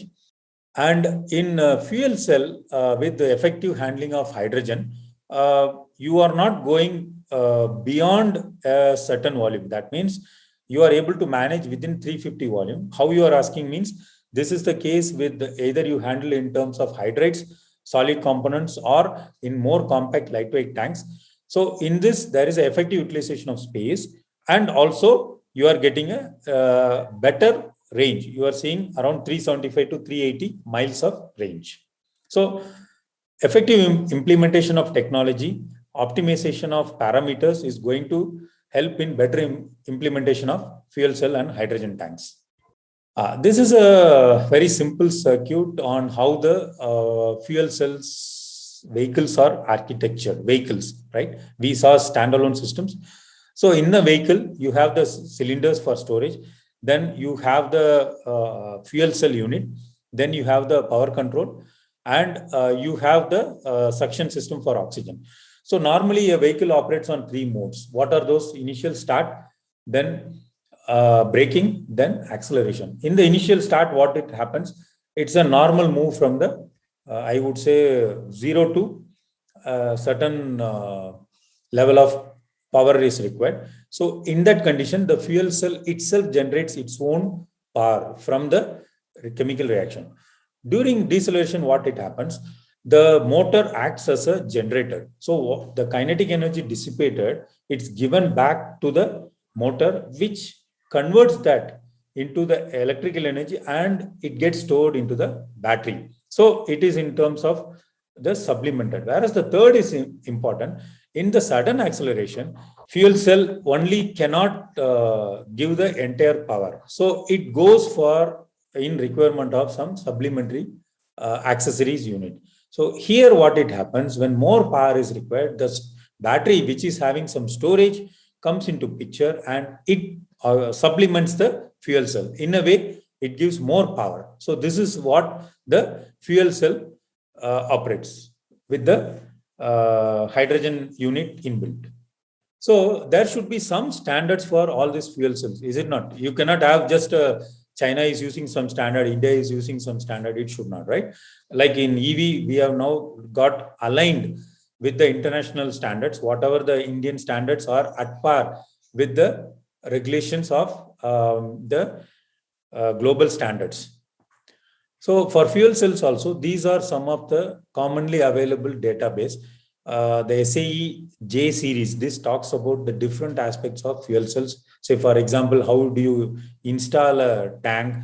What are the things required for peripheral thing? How do you measure the consumption? So that what you measure or the standard you refer in India, China, US or UK should be the same. So that this vehicle, which will be made anywhere, can go into the other country. Only in addition to that, there will be the country-wise homologation being done. So these are some of the references. This is one interesting, I would say, layout, which I could refer from public domain. A typical electric fuel cell architecture from Bosch. If you see that the same thing is replicated, the green lines are nothing but the hydrogen flow lines. And the central unit, this unit, that is a number 4 unit, is the fuel stack. You have the oxygen being pumped from here. Then there is a compressor to pump in. This is a control unit, and these are high voltage unit. These are controllers. There are going to be sensors. There will be temperature sensor. There will be pressure sensors and other control unit. So principle wise, all the systems work in the same method, and only the change will be with respect to chemical composition, quantity, temperature variation, and other dimensional changes. This talks about the cost competitiveness trajectories. When I mean cost, you see this dotted lines. So these blue are transportation related application. So what is happening in 2020? We are not having too much of application. This is a US data figure. It is implemented only in forklifts.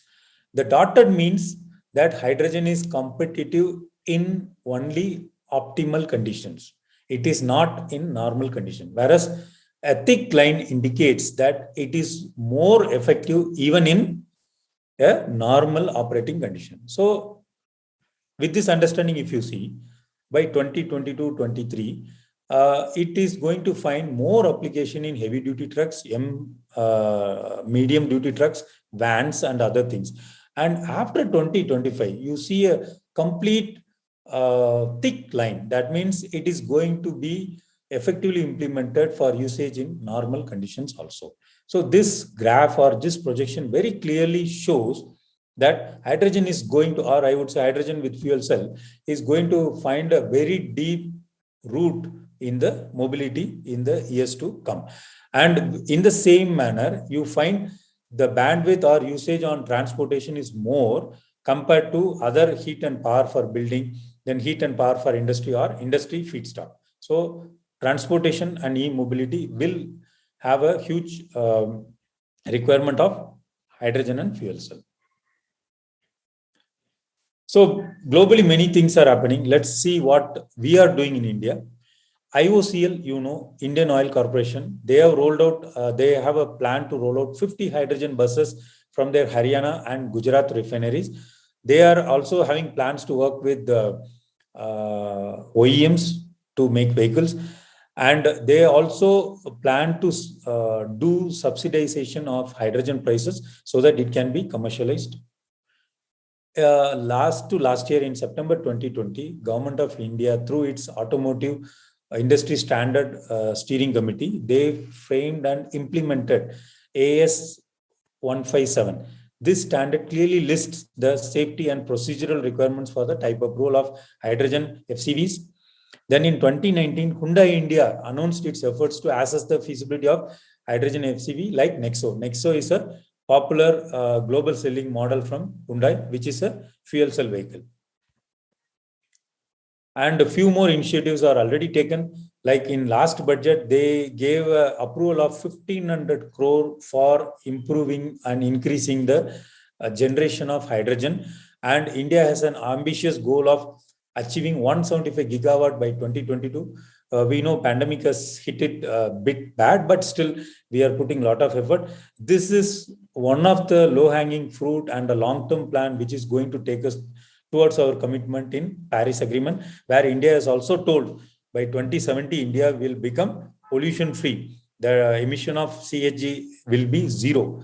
That means 50 years from now, we have to achieve. So this is a one-step leap in that vision. This article you must have seen just in the month of February 2022. If I'm not wrong, exactly it was on 17th February. Government has come out with more clear-cut initiative for the manufacturing or installation of green hydrogen or green ammonia. So few of the things I would like to, you can Google it in public domain also. Government has announced that whomsoever is setting up this project and getting it commissioned before 30th June 2025, maybe you can say 3.5 years from now, will get a waiver of interstate transmission charges for 25 years. They need not provide any interstate transmission charges of power. They will be given a benefit and incentive in the renewable purchase obligation, which is a very good initiative and a motivating feature.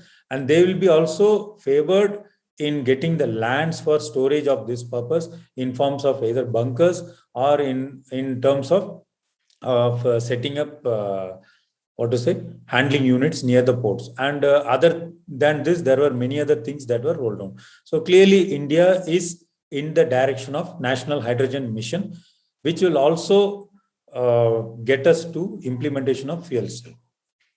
So we saw that hydrogen fully into fuel cell. Is it like hydrogen can get implemented only through fuel cell, which can reduce our emission? Probably yes and probably not. Why I'm telling this is hydrogen has a good characteristics that it can be mixed with other gas, and there can be a hydrogen enriched CNG, which we are seeing on roads today. Yes, there is a 4% more fuel economy with this enrichment of hydrogen in CNG. These buses are plying successfully in the roads in Delhi. 50 cluster buses have been already deployed. And the emission wise also, there is a 70% reduction in especially the carbon monoxide emissions compared to a standalone CNG. So these are some of the picks, how these buses are being codified. And you see the bar chart where it is clearly talking how much is the reduction. Even NOx have come down and CO has also come down very drastically. So this is one way of implementation. Globally, there are many players. I have taken few of the references. So Hyzon passenger. So they are operating many passenger coaches in Netherlands, Belgium, and other European countries. So this vehicle has a fuel power of around 80 kilowatt continuous, and it has an amount of hydrogen up to the tune of 35 kg. Working pressure is 350 bar. Other dimensional details of these vehicles are given. Similar thing, Hyzon operates or has also class 8 fuel cell electric truck. This has a 110 kilowatt hour because of its excess loading. And here the amount of hydrogen is also 50 to 70 kg. And you see the working pressure is 350 bar.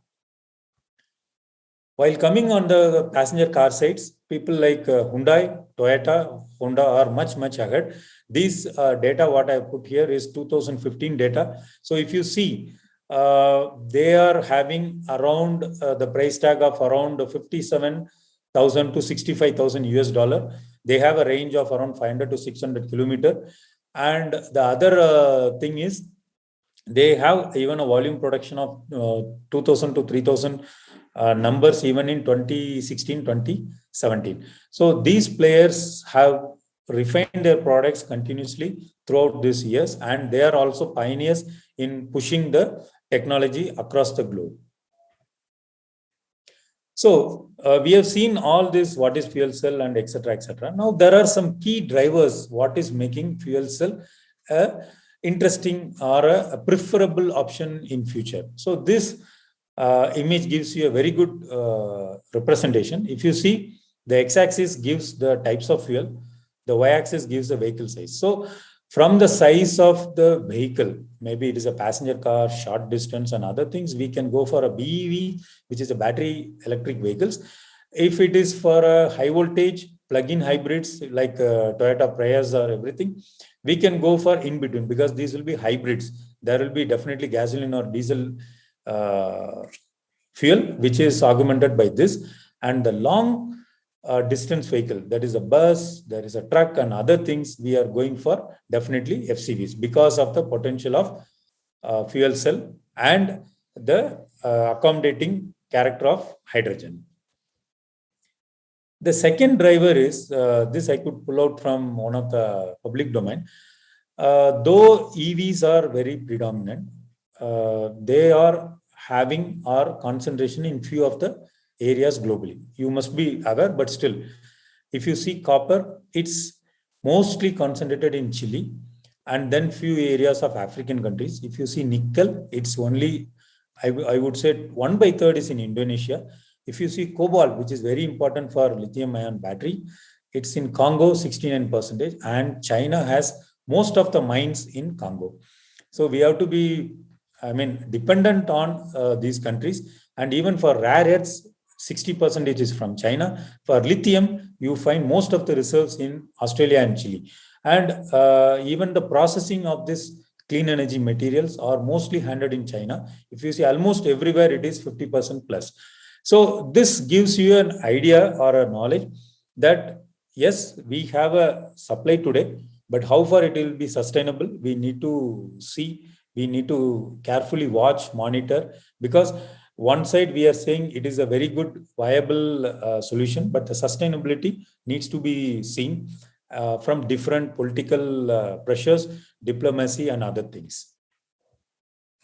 This is one of the other driver where in 2021, how much is the investment of different countries? This spider is giving that. So if you see, $266 billion was invested by China, and India is 1, 2, 3, 4, 5, 6, 7th position. India has invested 14 billion in 2021, and this is the bifurcation. So roughly $561 billion have been invested, and India has around I would say 2%, whereas China has roughly around 36%. So what it is signifying? The significance is out of this maximum amount, there are further also addition done for total investment. So all put together, there is an investment of 754 billion done, out of which 76% has been done only for electrifying the transport. And then, change from 2020 to 2021, the growth has been 76% on the your electrified transport. The next thing is hydrogen. You see the growth or the jump, 33% growth is there only on the hydrogen. So it's very clear to say we are looking for hydrogen as one of the future options. This is one more chart. This talks about based on the utilization of the vehicles and the average miles they are traveling and the weight they are carrying, what capacity of the fuel cell units are being planned. Say, for example, the simplest is the forklifts. Passenger car, it goes to up to, say, starts from 80 to 200. Then it goes to low duty, medium duty, heavy duty, and other things. So the interesting thing is, you see, it's even in the trains and even in the ships. So we go for 60 megawatt and 2 to 3 megawatt. So everywhere there is a plan for deployment, and the technology is able to be implemented everywhere. Only the infrastructure should support along with the commercial viability. There are few more drivers. High demand for fuel cells. Like I have highlighted, vehicle emissions account for around 15% of global greenhouse emissions. There is a RNS demand, as I told, for heavy duty buses and trucks. There is a capacity requirement of greater than 250 kilowatt. And European countries, they have targeted that they should have minimum of 30% of new electric vehicle sales by 2030. This is very well pointed out in that direction. Then there is a subsidy from government. Even in India, government is now subsidized for EVs. As you all know, there is definitely a waiving of what is the registration and insurance and other things. Similarly, all the governments, like even Chinese government, has given around $22,000 concession on the purchase of fuel cell car, and Chinese government want around 1 million fuel cell electric cars by 2030. Of course, the last one, the drive is European drive, that is a High-5, which talks about the creation and development of a hydrogen fueling station. And they have also made a clear-cut plan projection, which roughly takes them 1.5 years to 3 years further. So it is a joint conglomerate between the OEMs and the government and the other infrastructure agencies. So this is interesting for you. So when I was just searching in the public domain, I could get this. So this is a hydrogen-powered e-bike, which is a first of its kind. It's from a company called Lavo, and this has been done in 2020 late. And it has a battery, which is a hydrogen-powered battery, and it takes, I don't know the speed, but it goes for a hydrogen capacity of 1 kg or 2 kg or so. It's a very interesting. It's going to be soon commercialized and be available in the market. This is a YouTube video link. You can very well just Google it and check. So we are not far behind. So these two senior delegates, one Dr. Ramkumar, Director IOCL, and Mr. Vaidya, they are riding hydrogen bicycle developed by IOCL. It's true. It's just 10-15 days back in the newspaper. So they are proud, and IOCL has been very much instrumental and pioneering in this complete initiative. So you can imagine, in bicycle itself, we are able to do, the days are not far for making it on the 2-wheelers, 3-wheelers, 4-wheelers. Yes, there are challenges, but we can definitely mitigate that. So I have been talking about, but you might be wondering why. So this is one more interesting figure. If you see, this talks about the carbon cost of transportation. That is, what is the carbon footprint travel for different vehicles. You see, flight is making the maximum carbon, I would say, emission, that is 255 gram. Then comes the car, then comes the medium car flight, medium haul flight, then long haul flight. The interesting feature is then comes the bus. It is not the small cars or even the trains. So we have to cater to this category: bus, small cars, and the electric application itself. So this is a very good potential area where fuel cell can be planned for implementation or thought of or resolving all the challenges, whereby we can bring down the carbon cost which is attributed in that operation. What are the recent research and trends that are happening global wise? There are advances in fuel cells and electrolyzers. Electrode materials are going for change, especially in anion exchange membrane fuel cells. Then there are rethinking happening on the nanoparticles in energy materials, especially in the formation functionality.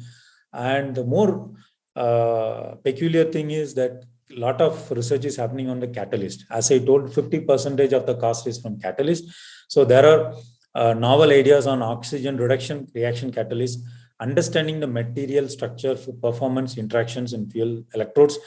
And in one of the articles, I could read that the platinum, which is being conventionally used in fuel cells, are getting replaced, or there is a proposal, there is a research and a prototype being made with the hybrid compound made of water and iron and nickel. So that has a similar characteristics which can replace.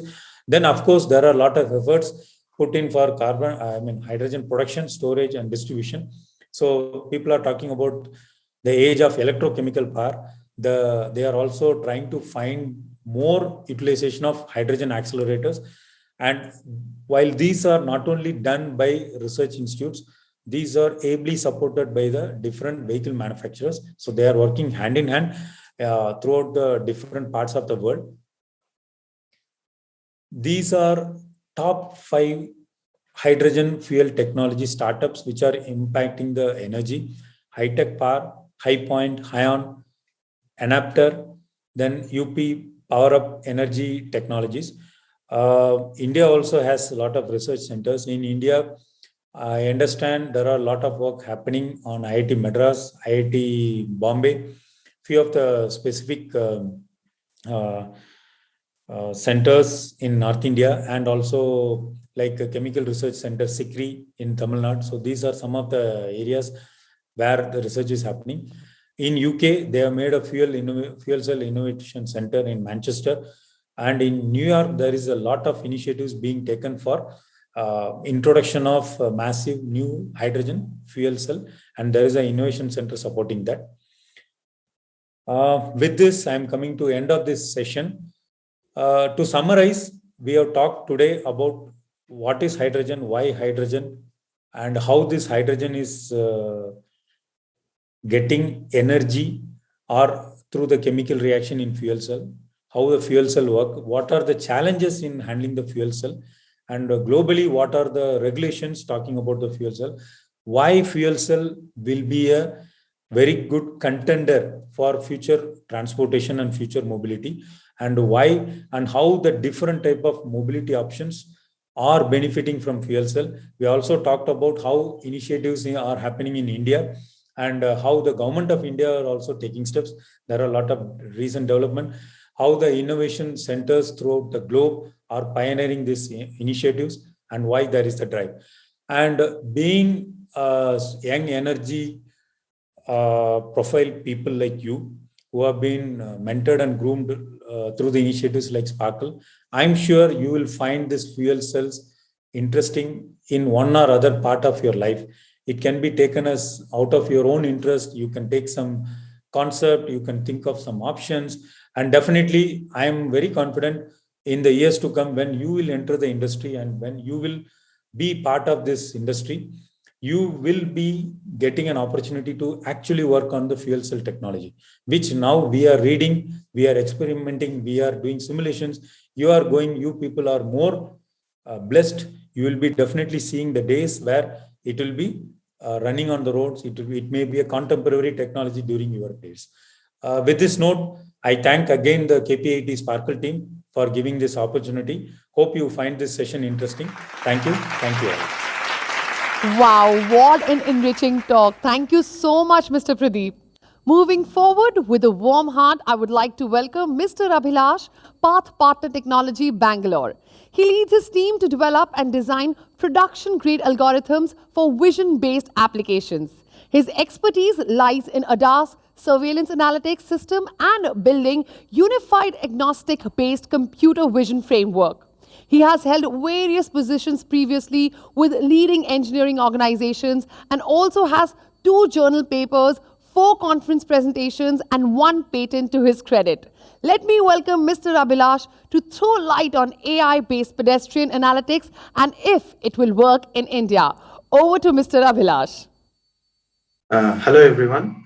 Thanks for joining us today. Myself, the speaker, Abhilash SK. I am a tech lead at Pathpartner. I work on certain problem statements on ADAS-based systems and surveillance analytics. I have my experience, I have around 8.5 experience on this domain, working, designing architectures for customized architectures for challenging use cases for automotive segment, medical segment, and home surveillances. The topic for today is AI-based pedestrian analytics for autonomous vehicles. In today's webinar, we'll be covering the below topics: introduction to autonomous driving, AI for autonomous driving, and then we shall have deep look into the ASAS system framework and overview, and we look into the deep look into the challenging use cases which in the autonomous driving system.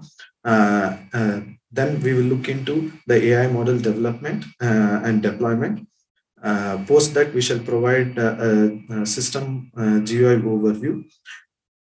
Lastly, we'll look into two sections. One is the features demo and the key highlights. Before we start our webinar, I would like to mention that ASAS terminology stands for Autonomous Surveillance Analytic Solution.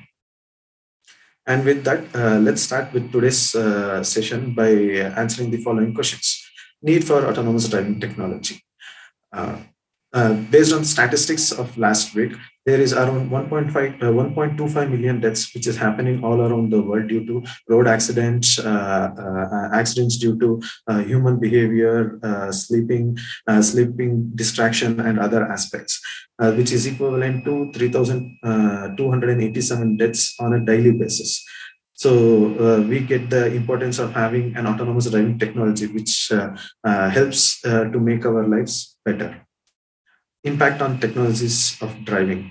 Currently, with the advancement in technology, it is very useful for us to incorporate the latest technologies in our autonomous driving systems. So current technologies such as IoT, DL, AI, and cloud computing makes it possible to handle huge complex tasks, which enables fast processing and robust decentralization and scalability for real-world problems which we have in the systems. Moving on to the next question, how can we explain brief working of the autonomous driving? Autonomous driving is a vehicle which is capable of sensing its environment and operating without any human intervention. A human passenger is neither required to take control of the vehicle and based on the time, nor have to be always present. So that's how the autonomous driving works. Now moving to the next slide, we have certain basics levels in autonomous driving, which is defined by Society of Autonomous Engineers. So these levels ranges from 0 to 5. Level 0, which means that the vehicles are manually controlled by human drivers who monitor the surroundings of the surroundings and take decisions. Level 1, where the vehicle features are automated for driver assistance, such as steering or accelerating, that is cruise control. Level 2 is where the vehicle itself can control both the steering and accelerating and deaccelerating functionality. Level 3 is where an ADAS is programmed based on the environment features and environment features of the data, and we control the vehicle in those aspects. Level 4 is where the self-driving vehicle has additional capabilities like making decisions in case where the ADAS features are failing. And level 5 is where cars won't even have a steering wheels for accelerating and deaccelerating, where human intervention is not at all there. So these are the different levels. Yes. Now moving on to the next slide to understand the autonomous driving ecostructure. Autonomous vehicles combine sensors and map data based on machine learning or the experience which they are having and classify objects in their surrounding environments. Like as we are seeing in this picture here, they are likely to take decisions based on other moving vehicles, pedestrians, stationary objects like traffics, trees, and based on what they see, they take the decisions on that aspects. So in the input can be from either from a LiDAR, the stereo camera, or a fisheye, and the use cases can be pedestrian detection, vehicle detection, license plate, in these kinds of aspects. Now moving on to the next slide. Let us now understand how AI can help in autonomous driving. So as mentioned previously, ASAS is defined terminology means Autonomous Surveillance Analytics Solutions. ASAS is a framework which integrates deep learning based solutions or vehicles which extracts the salient regions or the features which is very close to the human visual system for real-time inferencing for either a video or images. So there are two major purposes for ASAS, that is public safety and human supervision. So public safety includes live monitoring of the situations, which can reduce traffic congestions, self-parking features and ability, which abides by the abiding by the rules and regulations laid down by the government, and these kinds of aspects. For human supervision, to prevent scenarios which like accidents or accidents caused due to drunken driving, distractions by the humans, and errors caused to them. So these kinds of things we can make it much better with human supervision. Now moving on to the next slide. With the understanding what we had previously from the AI for autonomous, we will deep dive into what is ASAS framework. Now on the left hand side, as you can see here, is the input sections like previously mentioned, LiDAR, stereo camera, and fisheye camera, which has different types of inputs. It can be a LiDAR map, depth map, or an images.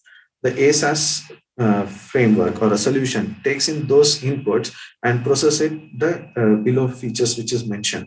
It can be different types of segmentation, vehicle counting, key point estimation, and these kinds of features, which we'll look into it much more in detail. With these features can be deployed both on embedded hardware, desktop, and GPU-based systems. If any new requirement comes in from the customers, we take in the input database, retrain the model, and pass it similarly to the ASAS aspects. With this understanding of the AI for autonomous vehicle, now we shall deep dive into the feature sections, or the use case sections, which is available with ASAS. So there are different categories of use cases which are available. This can be broadly classified into 2D and 3D. In 2D, we have 2D object detection and 2D object recognition and segmentation. In 3D, we have object detection and segmentation. These are the use cases. We will focus on the highlighted use case, that is the surround view fisheye object detection, key point estimation for both vehicles and persons, instance object segmentation, and 3D object semantic segmentation. These are the more challenging use cases which we have faced and which we have covered. So we'll deep dive into that in the next slides. Before we deep dive into all the individual features and see the demos and understand this thing, let's have a basic understanding of the AI model development and deployment. So SaaS models are are customized and developed only for a specific use cases which can be integrated with the framework. It has both the combinations of both AI and CV-based algorithms, which are implemented to solve very corner-based failure cases solutions for that aspects. Now, these SAC frameworks are trained on public data sets like PestMod, Fisheye, Coco, and human poses, which gives very good accuracy. And these have been defined for much more on a standard classes like persons, cars, pants, birds, bags, plots. So this includes the view of the scene. These are the AI architectures and models in ASAS. Now, we process the online or the offline data which is given to the ASAS, and we store it in either in the cloud or local directory for two key purposes. One is offline data analytics, and the second is data aggregation for retraining and upgrading the model. Now let's look into the deployment aspects. So in deployment aspects, there are three questions which we have to answer. What is ASAS ONX, deployment platforms, and performance analysis? So as we are aware, processing real-time information in recent years helps us to develop more use cases for solving the real-life problems. Now, we use ONNX. So ONNX is an open neural network exchange, which can take any model, which is AI model, which is trained either in PyTorch or TensorFlow, and convert it into an ONNX format, which which can be deployed on a constrained devices or embedded devices. Now, what are the deployment platforms which we have for the ASAS? Now, ASAS models are converted into ONNX formats and can be deployed, which helps us to deploy it on the edge-based devices, which has Linux or Windows operating systems. Now, ONNX models are deployed on runtime platforms like NVIDIA, Qualcomm, Sopheno, Tencent. What is the performance analysis we get after the conversion? So the AI models which we have developed gives a good performance with a drop of 5% drop in the accuracy compared to the original model during the conversion. Since new operations, whatever we are using for conversions, are not supported currently, so we have to have an overlook at that, and we are getting a little bit of 5% accuracy drop. Now, let's look into the brief look into the overview of the autonomous ASAS GUI framework.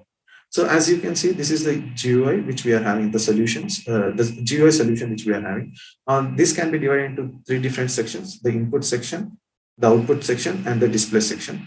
In the input section, we have different options like the sensor, AI methods, camera perspectives, classes which we want to detect, features, AI model architecture, which we generally use, tracker, and devices, which can be deployed in other aspects. Now, in the sensors, we currently are supporting camera, LiDAR, and radar-based sensors. In AI methods, as we mentioned, we look into 2D and 3D aspects. With camera perspectives, we have eye level, aerial, pole-mounted, and fisheye. And with class selections, generally we look into persons, vehicles, and around 80 other classes. Features, there are, as mentioned, there are 12 features available with these solutions. On the right-hand side is the output section, where we have the results data which keeps on flowing. We can save this data for future analytics, and it's a real-time. On the lower block of the UI, you can see the real-time analysis which you can see, which gives the statistics of the current process running. The center is the display section, where you can see the output live.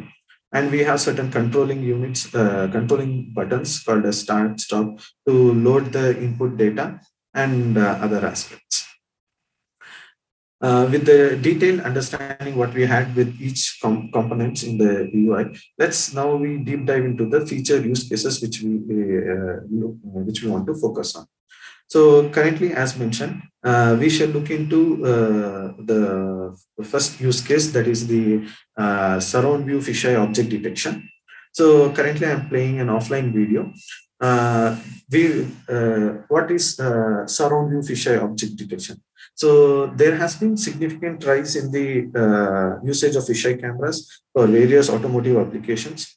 These monitoring systems gives a field of view, high field of view around 180-degree, and they are mounted at all the four corners of the vehicle. The only problem which they are having is okay. The challenges what we face when we do detections in these kinds of, when we apply AI models in this case, the radial distortions, as you can see, the radial distortions which we have of the objects, and the objects sizes. So the size of the objects are not that accurate, or I would say they are more not in a real time. But the advantage what we are having is we'll get around a 360-degree field of view when this device is placed. So where can we use these kinds of cameras? So fisheye cameras are generally used for traffic conjunctions, collision detections, jam assistance and all. So as you can see here, collision detections, like if any vehicles are coming in, it can be both static and stationary and non-stationary vehicles. So stationary vehicles, we can estimate the distance and we can tell, okay, there is object nearby and please be aware of it. But non-stationary vehicles, that is the vehicles which are moving, it will be difficult for us to tell how the because we have to estimate the future where they are going to move. So during these types of scenarios, having a surround view camera helps us to detect these non-stationary objects and take decisions with respect to the driving. So this is the demo. As you can see, we are able to detect all the objects in the given scene, cars, persons. This helps to take into account the use cases which I mentioned, or the applications. So here, detecting at these aspects, so we are doing this runs at real time. So whatever the issues we have with the fisheye cameras, that is the radial distortions and other aspects, we are processing directly on it. So this helps us to have a real-time inference for our use cases. Now moving on to the next use case is the key point detections of both the vehicles and the pedestrians. Now, key point estimation is estimating the spatial and spatial location of the human body or the vehicles from the devices which we obtain from the stereo cameras or the cameras which we are having. So these key points can be for human bodies, it can be the right shoulder, nose, eyes, ankles, waist, in these kinds of scenario. For vehicles, it is more defined to the front bumpers, tires, and these kinds of aspects. So this post key point post estimation helps us to estimate the behavior of a person or a vehicle in a real time scenario. So from along with the detection and estimation, we are able to get what is the behavior of that person. More we having object detection gives us the localization aspect, but key point detection gives us more in terms of the actions or the behavior of the persons. Here in this use case, the challenges what we face in most of this time is the occlusions, the erratic behavior of a people, and the lighting conditions. So what we have derived from our solutions, we are able to detect most of the people and its behavior even when they are occluded. So as you can see, even when half of the persons are visible, we are able to detect them, and even with different clothing which they are having. The same goes with for the vehicles also. So if there are 2 or 3 vehicles which are occluded and other aspects, we can detect the back end of the vehicle, the roof, and other aspects. So this has very wide application use cases like human activity recognition, motion trajectory, human fall detection, these kinds of aspects. So till now, whatever we saw, it was in the 2D object detection. and 2D object recognition. Now, this is the third category, which is 2D object segmentation. So segmentation plays a huge role in any domain. Why? Because from bounding box, you can get the localization aspects, but segmentation gives you the well-defined boundary.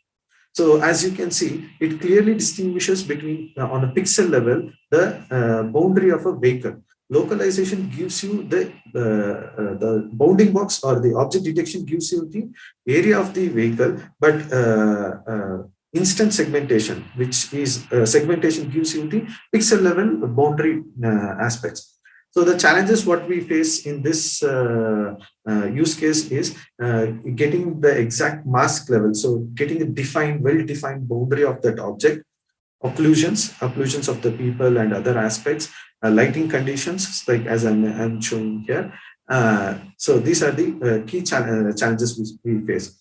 Now, when we have defined our custom, trained the model, changed our architectures and other aspects, so as you can see, we are able to detect the persons in here at the vicinity, both during the daytime and on the night scenarios, and we are getting a fairly well-defined masks, which helps to take better decisions on the when we are driving. So one of the aspects, one of the use which is more challenging is this one. Now moving on to the next use case is the 3D object segmentation. This is again the last category in our aspect. So 3D object segmentation. So in 3D object segmentation, we are looking at the 3D point cloud data. So the data obtained from a LiDAR aspect. Now, as you are seeing here, the doing object detection is a fairly easier task on point cloud data, but doing segmentation is pretty what do you call, very difficult use case to solve. Why? Because there are certain challenges which we face. The challenges are the sparsity of the point cloud data.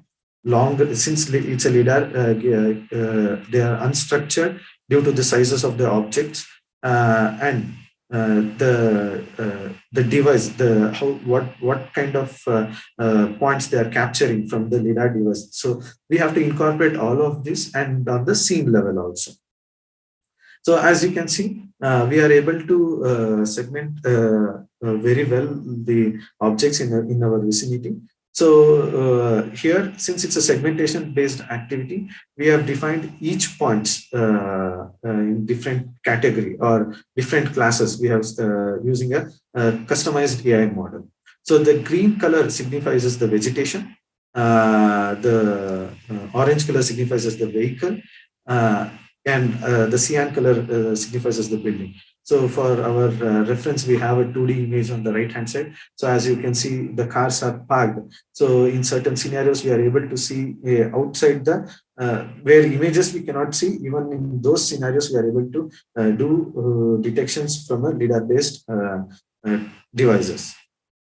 So outside here as you can see, so cars are parked behind the trees.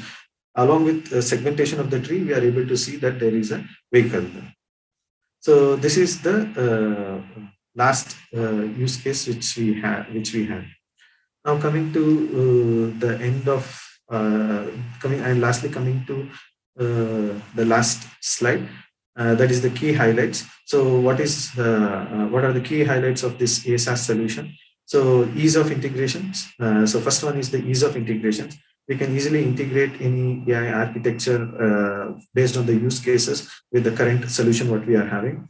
Second is the deployment. So we can deploy it on any embedded platform, like as previously mentioned, cross-domain applications. So we can deploy this for automotive, surveillances, medical imaging. So whatever models we have developed can have this cross-function functionality, which with little tweaking, we are able to use it for those applications.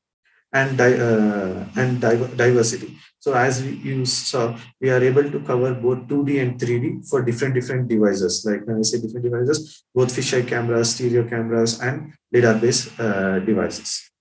thanks KPIT Sparkle for giving me this opportunity to showcase my work.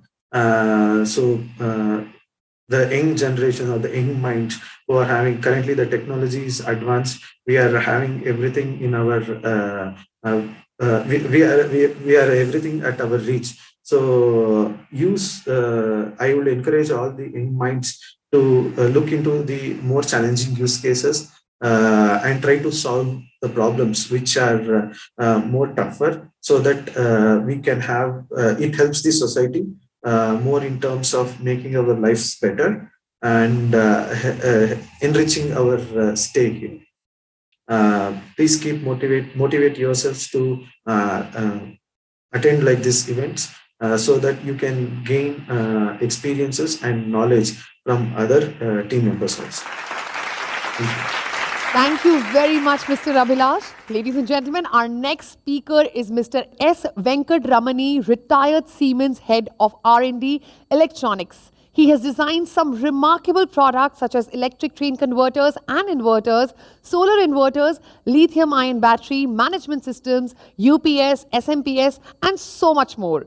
For his immense contribution, he has also been awarded with the prestigious Siemens Germans Global Award for outstanding performance in the design of power converters and electronic products. So, over to you, sir.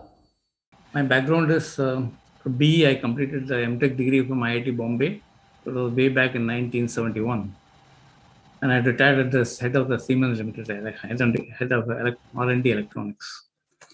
And through that, I've been R&D started with me in Siemens. Before that, I was in Tata Electric as a design engineer. I joined as a design trainee, campus interview training. From there, I had 15 years experience in Tata's on the electronic side. So I was moved to, when I joined Siemens, they placed me in R&D. Finally, I retired as the head of R&D there. My design experience was about 50 years or so. I designed through and through. I designed my product, all the electronic products only, right from electric train converters, inverters, solar inverters, lithium-ion battery management system, SMPS, UPS, LED lighting system, telemetering system, and all the things are designed for it. And I hold a global patent along with Siemens Germany on the hybrid power drivers and the hybrid power driver by silicon control rectifiers and the IGBTs. Not silicon control rectifier, IGBT and the SiC MOSFET. I jointly hold a patent with them, 3 numbers, Siemens Germany. And because of the designs I have done, I got the prestigious Siemens Germany Global Award for outstanding design somewhere in 2000. That's my background. Initially started with the whole semiconductor started with the vacuum tubes till the year, it was till 1953. It was around the year 1953. All our old transistors were used with this radio receivers and all. It had the disadvantage of heater coil. We need to heat it for the electrons to go from cathode to anode and the current will start flowing. The heater coil consumes lots of current and huge space is there. It's not possible to put a reasonable number of equipments to get this function done. So this is not feasible at all beyond a point. The main breakthrough came in the year 1958 when William Shockley invented junction diode and then junction transistor. A silicon junction diode, a small device, without any heater coil, you can carry the current in one direction. And as a switch, BJT can be used. Bipolar junction transistor can be used. That was in the year 1959. It was invented by William Shockley. But this has one disadvantage. The base needs a large amount of current to pass through, so that this forms a switch. Even for several hundred amps, you require several tens of amps in the base, which is not feasible for the control circuits. So in the year 1970, metal oxide field effect transistor was introduced. This was invented. So the base of the BJT was taken out of the gate. There's an insulation layer. So you don't require a very high current. You simply require about 12 volts for the gate to turn on this power switch. This is a power switch. This is simply a power switch. Is controlled by a 10 volt signal on the gate, 10 to 12 volts. But this had a limitation. This can't carry more than about 5 kilowatt power. So this can be best used for small devices like two-wheelers and other things. More than that can't be used. So industrial application had lots of limitations to use this. Then this was resolved through the invention of the silicon carbide insulated gate barrier transistor, IGBT, in the year 1990. So the gate was retained as such, and the junction of the metal oxide field effect transistor was replaced by the BJT's more powerful collector emitters. So it is a combination, a mixture of BJT and the MOSFETs, gate of the MOSFET and the collector emitter of the BJT formed the IGBT. This device gives a literally breakthrough for the industry. It can take a very, very high power, up to several hundred megawatts it can take it. And it's got the same insulated gate, just need about 10 volts, a microamp. So there's no amps at all, just a microamp, the voltage driven source, unlike the BJT. BJT is the current driven source. The voltage driven about just 10 volts, microamps will do. And you can carry the enormous power through the switch. Of recently, but this had to improve the speed of this. There is a limitation on the speed there, and there is a lot of losses there. It heats up. So recently, one more device has come, silicon carbide metal oxide field effect transistor. It was literally taken the MOSFET, identical MOSFET, with this improved, with the drain source improved, the power is improved, equivalent to IGBT. But this device is costly. So far, the cost is more, but there are some advantages, and the concept can be compact, the low power, it can switch at a very high frequency. This can be, these switches somewhere near up to 10 kilohertz, 10,000 times per second at that speed is switching. And then only from DC to AC is possible, efficiently is possible. This can switch at a much higher speed, somewhere near 50,000 kilohertz, 50,000 hertz, 60,000 hertz of that frequency. But right now, predominantly, this is what is used. Predominantly, IGBT is used, 95% application. For certain niche application, silicon carbide MOSFET is used. This was reinvented as late as 2010 by John Palmer in USA. So when the control switch has proceeded in this direction, we need to drive the gate. Gate circuit has to be, the functions, whatever is required, has also to be derived through control circuits. So the same components, the diode, IGBT, diode MOSFETs, and the BJT have been converted into miniaturized control circuit devices, and they're converted into integrated circuits. The integrated circuits then further miniaturized into microcontroller. Most of the integrated circuits have been inbuilt in the microcontroller, a small compact device where software can be written, program can be written. So the size is very, very compact. All sorts of functions for the motor drive and any other applications can be built in here through these two. And today these two are driving all these devices. All the devices are used in the industry, in the power devices. Mostly it is 90% will be the IGBT, remaining will be these devices, and the control circuit will be there. MOSFET, metal oxide semiconductors for the DC-DC converter, and the main power drive will be IGBT. And the IGBT or silicon carbide MOSFET. Latest car manufacturers like Tesla, they are quoting silicon carbide MOSFETs. They are using for the drive. It's more compact, more efficient, less power loss. So the advantages is the long life of the battery, longer life, and the range increases of this. But the number of types are limited now, right now. So, but in the years to come, this will take over from this, most likely, in the years to come. So far, this is a drive now, integrated circuits along with the microcontroller, they drive the whole thing. So this bipolar junction transistor, it started with this PN junction instead of the vacuum tubes. It's a silicon junction of positive and negative joined together by thin wafer. And that's how the circuit is constructed through a control device called the base. Base is in the center. That's how it is controlled there. So through the base, you can control the power flow in this direction. In this direction, depending on the MOSFET. There are got two types, PNP and NPN. So mostly in the industry, 99% power drives are NPN. Power drives are invariably NPN, 99. Almost all the 100% will be NPN. On the control circuit, there will be PNP, and only for the control circuit. Because the power is limited, it cannot take high power. NPN junctions can take a very high power. Invariably in the industry, 100% in the power drive will be NPN. Very few will be on the PNP side, on the control side. DC-DC converter or low power applications will use this. That's how the origination of the bipolar transistor BJT comes there. So you have a current direction collector to emitter, or you have the emitter to collector in case of PNP. NPN, it is collector to emitter, and this is emitter to collector this way. and the base current is injected towards the emitter for the NPN, is away from the base for the BJT. That's how the whole thing works. Now the whole BJT has been taken out by the IGBT. IGBT, the gate has been taken out. The essential thing is gate has been taken out, been insulated. That means you require just a small voltage, about 10 volts to go inside. 10 to 12 volts is the ideal voltage for triggering the IGBT. Once a 12 volt is given, only microamps, not even microamps is given, very, very few, very less current is given. Then the whole thing is closes. It's a switch. It's a power switch. It's just equivalent to a power contactor. Like you have a power contactor of the power contacts and controlled by a close-in magnetics. You have a coil here. When you switch on the coil, it gets magnetized, it closes this. So this is a switch. But the power contactor has got a limitation. It can't switch more than few operations per minute and limited to some million operations or so. The life ends there. So it's not feasible there. But here, infinite operation is possible. There is no mechanical movement part. So there is no arcing. In the power contact, there will be arcing. Then the pitting will be there. That's why the life is limited. Here, there will be no pitting. This is totally a solid state device. Power flows from corrective to emitter in this direction.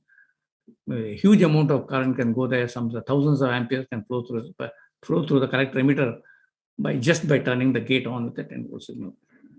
IGBTs are available up to 6,000 volts now with an integral body diode. Body diode is meant for freewheeling because whenever you are connecting a motor coil here, motor has a coil and the coil has got an inductance.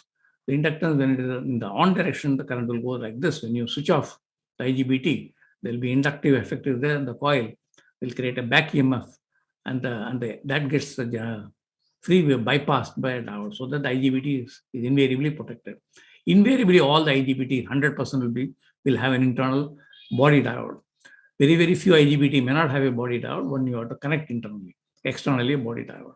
The body diode is mandatory while driving all the motor applications, coil application. Wherever there is a inductor coil is there, like motor, you need a body diode. And that's why invariably it is connected with that. Almost 100% IGBT you will find that.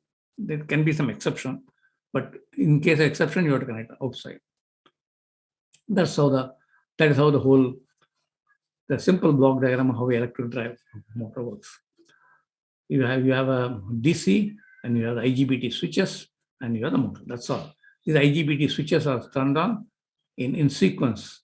By turning on this on and off, turn off the DC in sequence, you get a switching pulse. Switching pulses here. And the switching pulse is invariably converted into an alternating voltage by pulse width modulation, by a program driven by pulse width modulation on the control side. I've just shown IGBT is equivalent to a simple contactor. So that for easy understanding with the freewheeling diode. Freewheeling diode, the same thing. This is a simple IGBT. I'm not showing just to simplify operation. If say the current will go from, if you switch this one here and one here, will turn one coil. So if you turn the switch here, S1, it will pass to the OR coil. It will come back to the B coil, and if you go if you close S5, it will pass through that.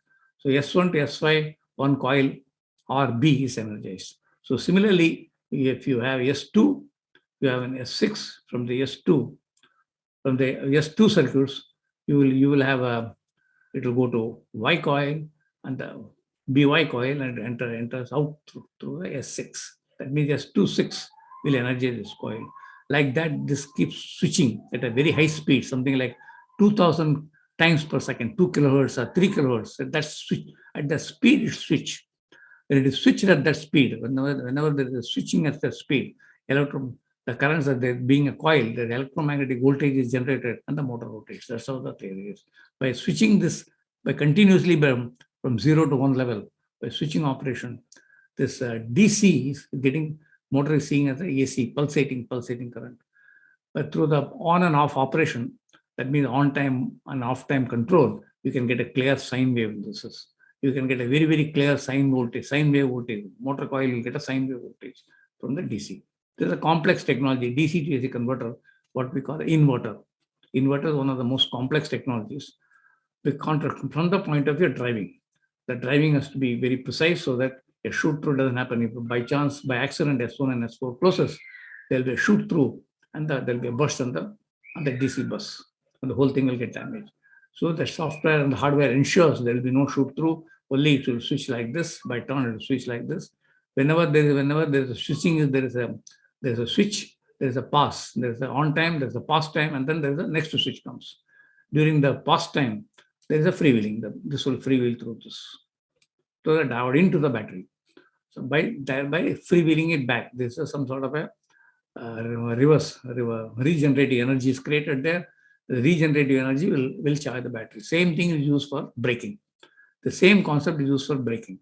That means if you don't push the energy from this side, the freewheeling motor will generate the energy back into the battery. This uses the braking. So the electric vehicle, more or less, there is no mechanical brakes. It's purely it is either charging or discharging, braking. So that means no loss at all. Absolutely lossless. Absolutely lossless. There will not be any wear and tear of the mechanical parts.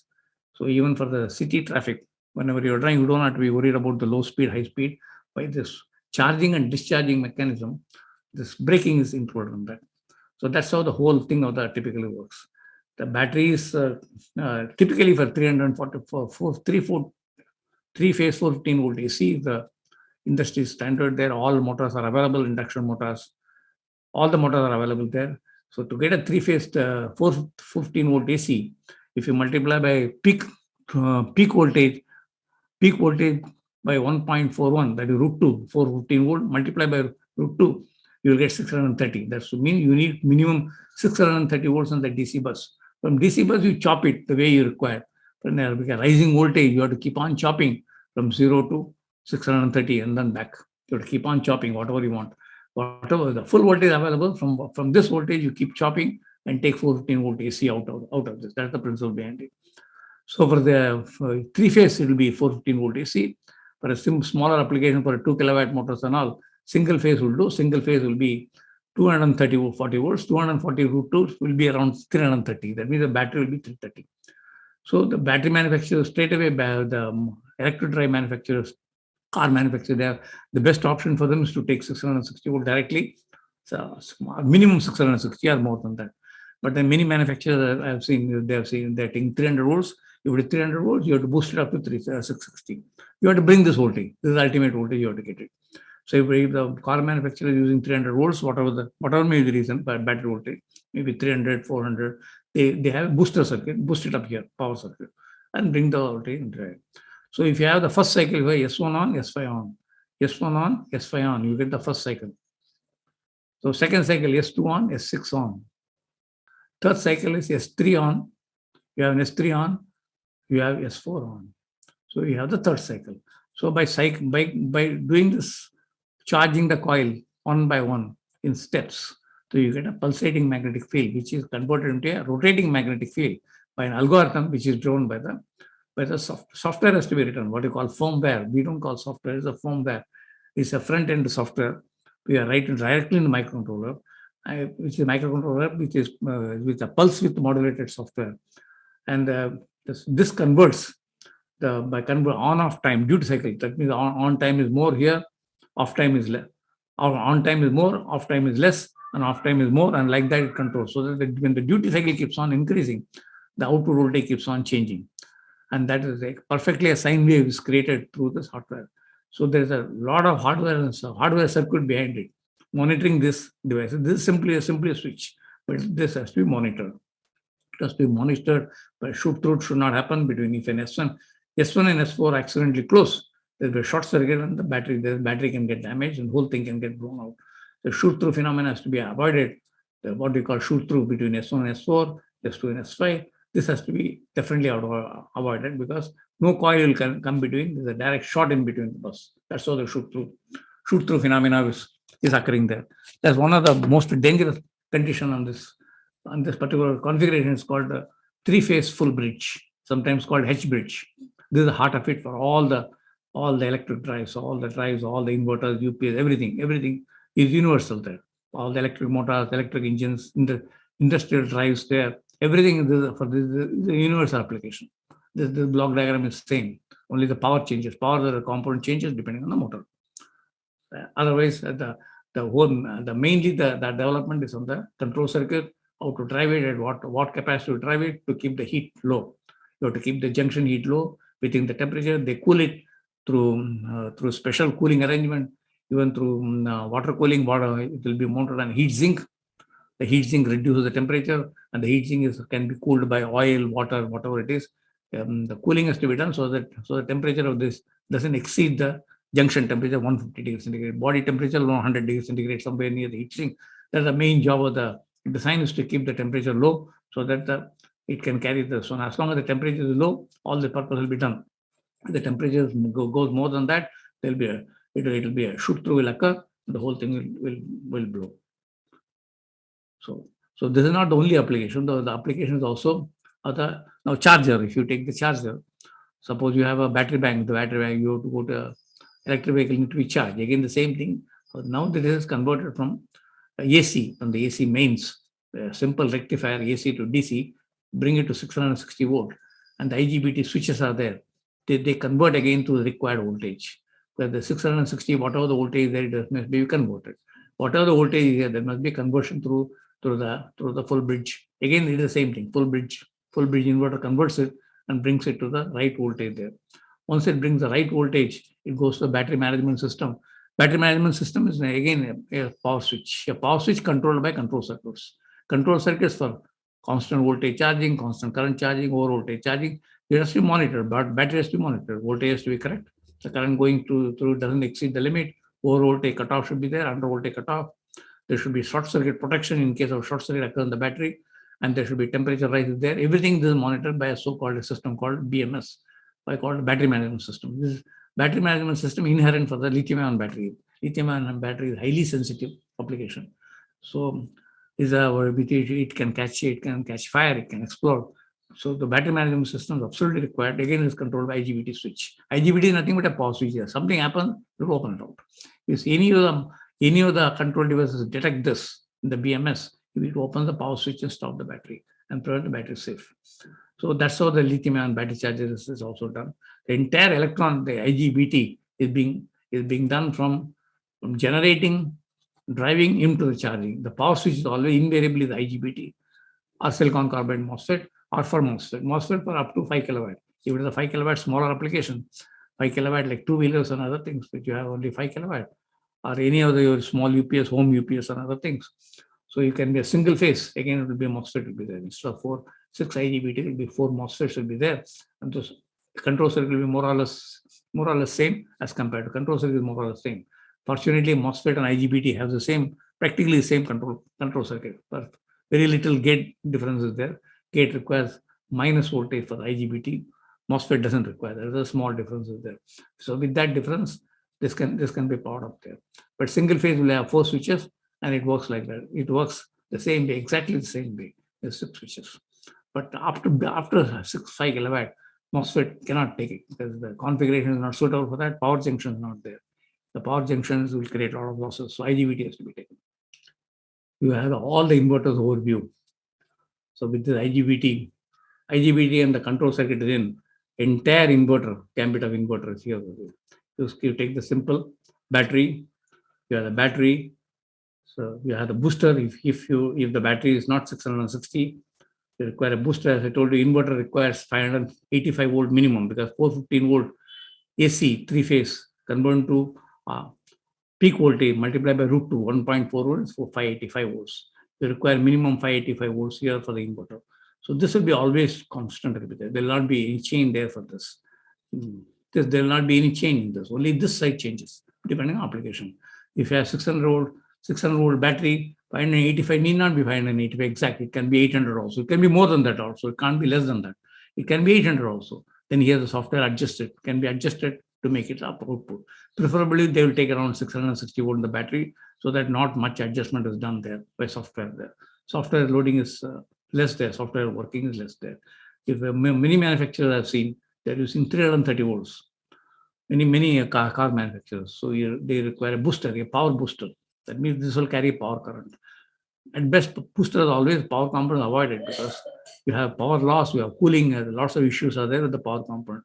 But then if the battery is optimally chosen as 300, then boosting is the only way out. So if you are starting with the battery is available 660 volt, then ideally any booster should be out. No water can be directly fed. If you take the AC loco, you have the input. The inputs, the two lines are coming from the AC locomotive, from the overhead lines. Instead of 3, you have 2 lines are there. From there, you convert to 660 volt AC DC converter. Inside, there is a transformer there, loco transformer, convert to 650 volt DC. Okay, then we'll have a rectifier there, convert 660, and then feed it to that. So you have a battery vehicle operated here. The AC locomotives can be operated through this block by converting to this. If you take the solar energy, solar panels can be of the order of 800 volts. Normally, there will be 800 volts. Again, there will be DC converter, there will be buck converter. For 800 volts, 660 volt, they'll convert it. This block will be same. Again, it will be same. There will be solar inverter. If you take the UPS will have again same thing. You have AC input, you convert it to the DC. From the DC, you feed it there. In addition to that, there will be a battery. So the battery, there will be a battery charger. Instead of booster, there will be a battery charger. Both ways. Battery charger. When the AC is switched out, then the battery will conduct this way and give the power. So instead of the booster, there will be a battery charger here in parallel. So battery charger parallel. So yes, input AC supply, battery charger, and battery for charging the battery. When the AC is down, through the booster and supply. So the entire this one will be complete by this.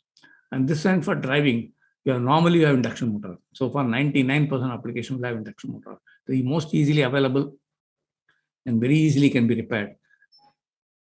Previously, it was a old generation. We use DC motors.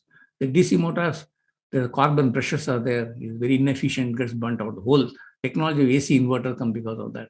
If you have DC supply, you have DC motor, you can directly drive from the battery. But the carbon brushes, which keep on, which you have to come feed your exciting voltage through the coil, through the rotor shaft, it keeps on getting rubbed, and replacement costs are very, very high, maintenance costs. Hence, way back, AC, they switched to AC technology. DC technology, very simple. DC motor, even right up to 2010, Bombay suburban trains had a DC motors only, DC line and DC motor, 2 kV DC network. But then you require very high maintenance. So invariably, AC, it has been replaced by induction motor. Induction motors have come and they have taken over. Old electric vehicles maybe have the DC motor, but they are highly inefficient because you have to keep on changing the brushes. And now one more addition is the permanent magnet motor, permanent magnet synchronous motor. Induction motor, only by inducing the flux you get it. You have a rotating magnetic field. This creates a rotating magnetic field. A 3-phase, when you view that, as per the theory, 3-phase gives a rotating magnetic field. A 3-phase rotating magnetic field generated by the software there, by switches. When the 3-phase rotating magnetic field is generated, it induces on the rotor bars. There's no coil there. Induces and then it moves. So there's some efficiency, some power is lost by inducing. That is overcome by permanent magnet motor. Instead of inducing, we have magnet ready-made, permanent magnet. So you have what I call more, 2 powers are there. One is from the rotor, another from the stator. So you have very high starting torque. The permanent magnet motor is very, very compact, very high starting torque. Because literally you save the power. The rotor induction power is saved by permanent magnet motor. So the permanent magnet motors are very compact. Most of the vehicle manufacturers are doing the permanent magnet motor. Maybe some manufacturers have seen permanent magnet motor on the rear wheel, induction motor on the front wheel. The Tesla has engineered that way. So now the permanent magnet motor has been replaced by permanent magnet reluctance motor to get a still high torque for at high speed. Permanent magnet motor has a limitation at high speed because magnet can fly off, and the rotating magnets can fly off. And there is the force is not, the additional force is not there because the fluxes are going directly. By creating a reluctance bar, by putting a stainless steel in between the permanent magnet and the stator, you keep a strained flux with a reluctance field. When the reluctance is created, maybe you make the flux to strain itself and reach the magnet to cut the lines. That gives a very high torque, and magnets are fastened securely inside the stainless steel. With that, you get a very, very high speed. This one. I would say, especially Tesla is using permanent magnet reluctance motor. That's what some new videos are saying. But most of the car manufacturers, Volkswagen and other people have seen, they are trying to use permanent magnet motor. From the induction motor, the trend is permanent magnet motor. There's also one more type, it's called BLDC. But this is meant for lower power. It is just like bikes and other things. BLDC is very ideal because it is cost-wise, it is exactly same as permanent magnet motor. In fact, from the BLDC, permanent magnet motor came. The brushless DC motor has the magnet, but a fewer magnets, fewer to save the cost. Okay, cost of magnets are very high cost, and there are very fewer magnets. So the input, what you need, is a trapezoidal waveform, not a sine. Trapezoidal. Trapezoidal means it will go like a trapezoid. The top will be flat. Top of the sine wave will be flat. For this brushless DC motor, they've got even for the day-to-day application of a ceiling fans, everything have got a brushless DC motor because they're small, they're very compact, and the price is very low. It's cost economics. So BLDC motors are invariably used in bikes and other things, so the cost is phenomenal. Same time you need torque. But this requires, this has got a very few magnets. Obviously, you won't have a smooth AC. So the top is flat. Due to reason, the number of magnets are not many. So it's not covering the entire rotating magnetic field. So there are gaps. The gaps is leading to a top flat. This top flat leads harmonics and heating for the motor. Hence, this is not considered for high power. For electric vehicles, not considered. For electric two-wheelers, it's an ideal choice. The compact and very high torque. So actually, the first BLDC motors came, and then permanent magnet motor. Even today, most of solar applications use a brushless DC motor. They're ideal up to 5 kilowatt, 10 kilowatt is ideal. But these motors which are used in electric vehicle are more than 20 kilowatt, 30 kilowatt of the order.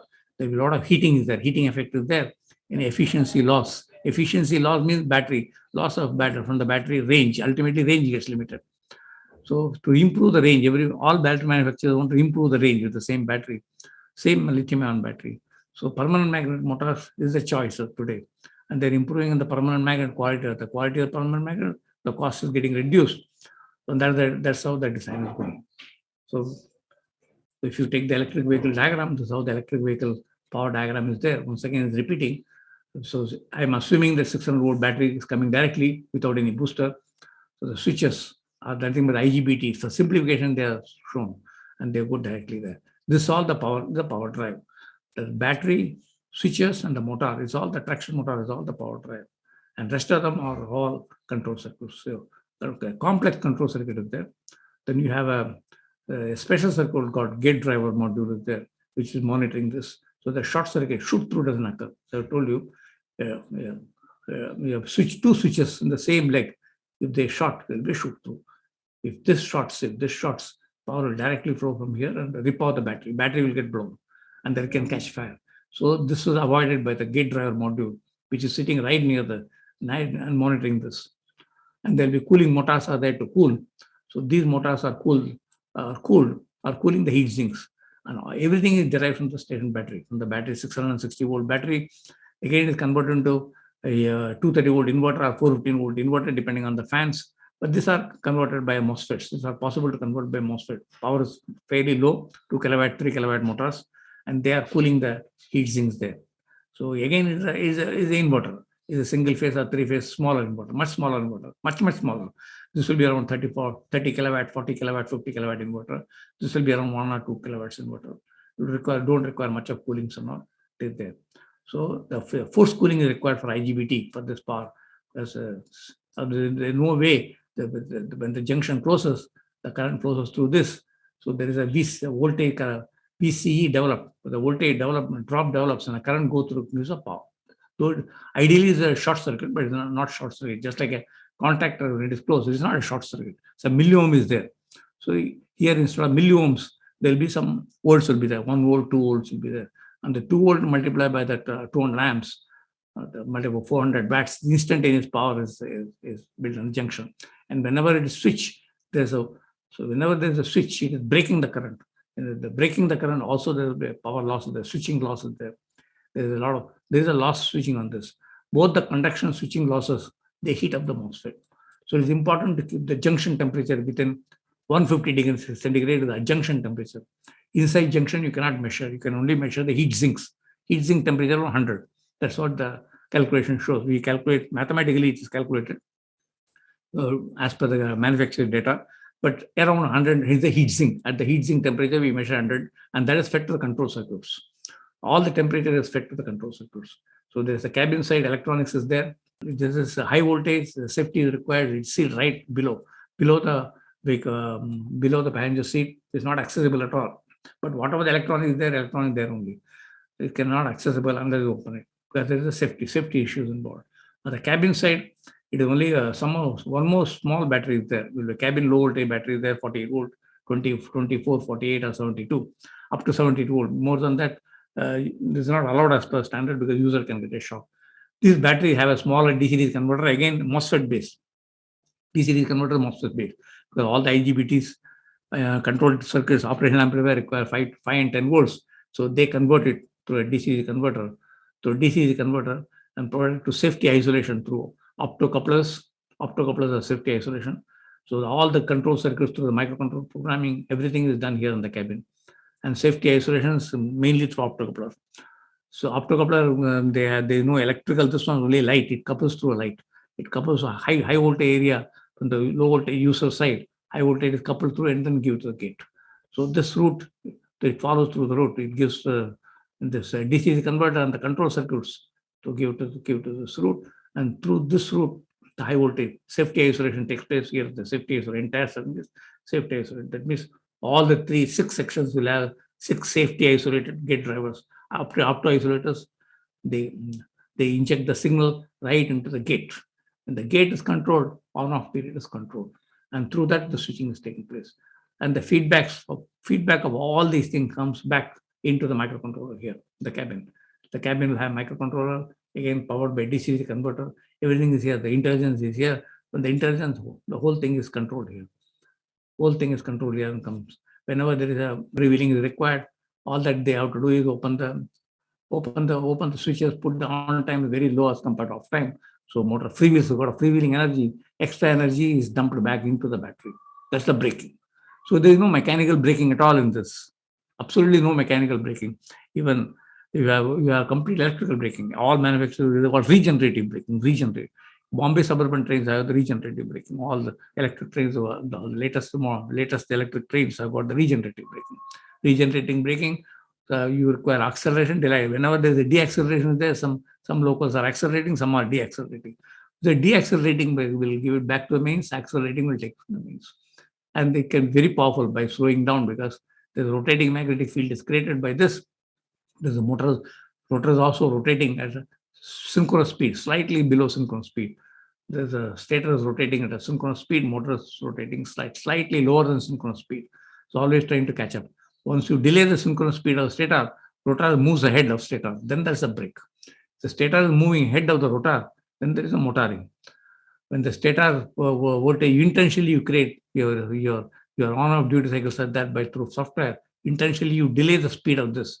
So that means your rotor is going faster than your stator. There is a brake. The extra energy is stored there, pumped back into the battery. So that becomes regenerative braking.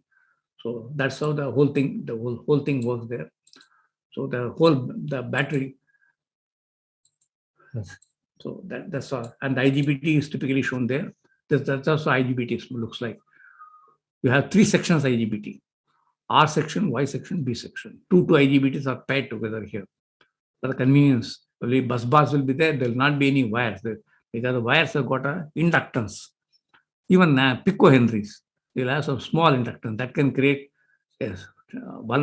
transient spikes and blow up the IGBT.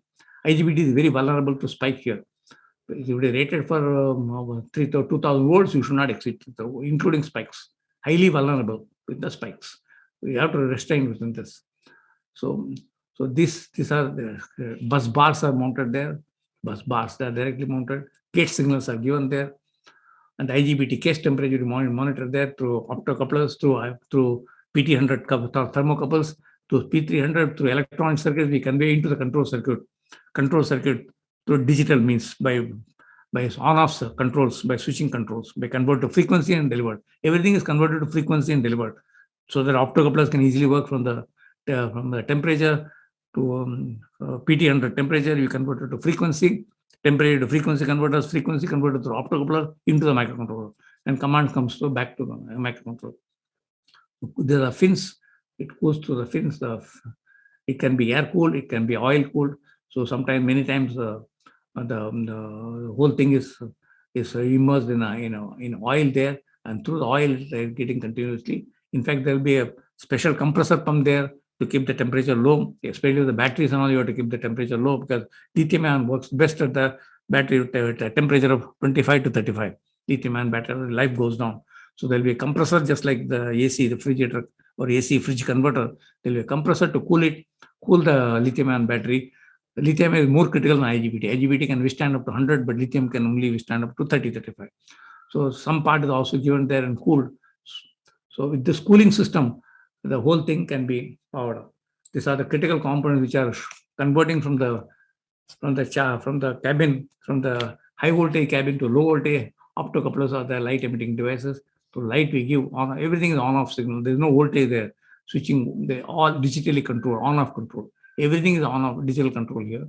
So microcontroller is directly connected to the driver circuit, operates on-off, and this is directly connected to the IGBT gate.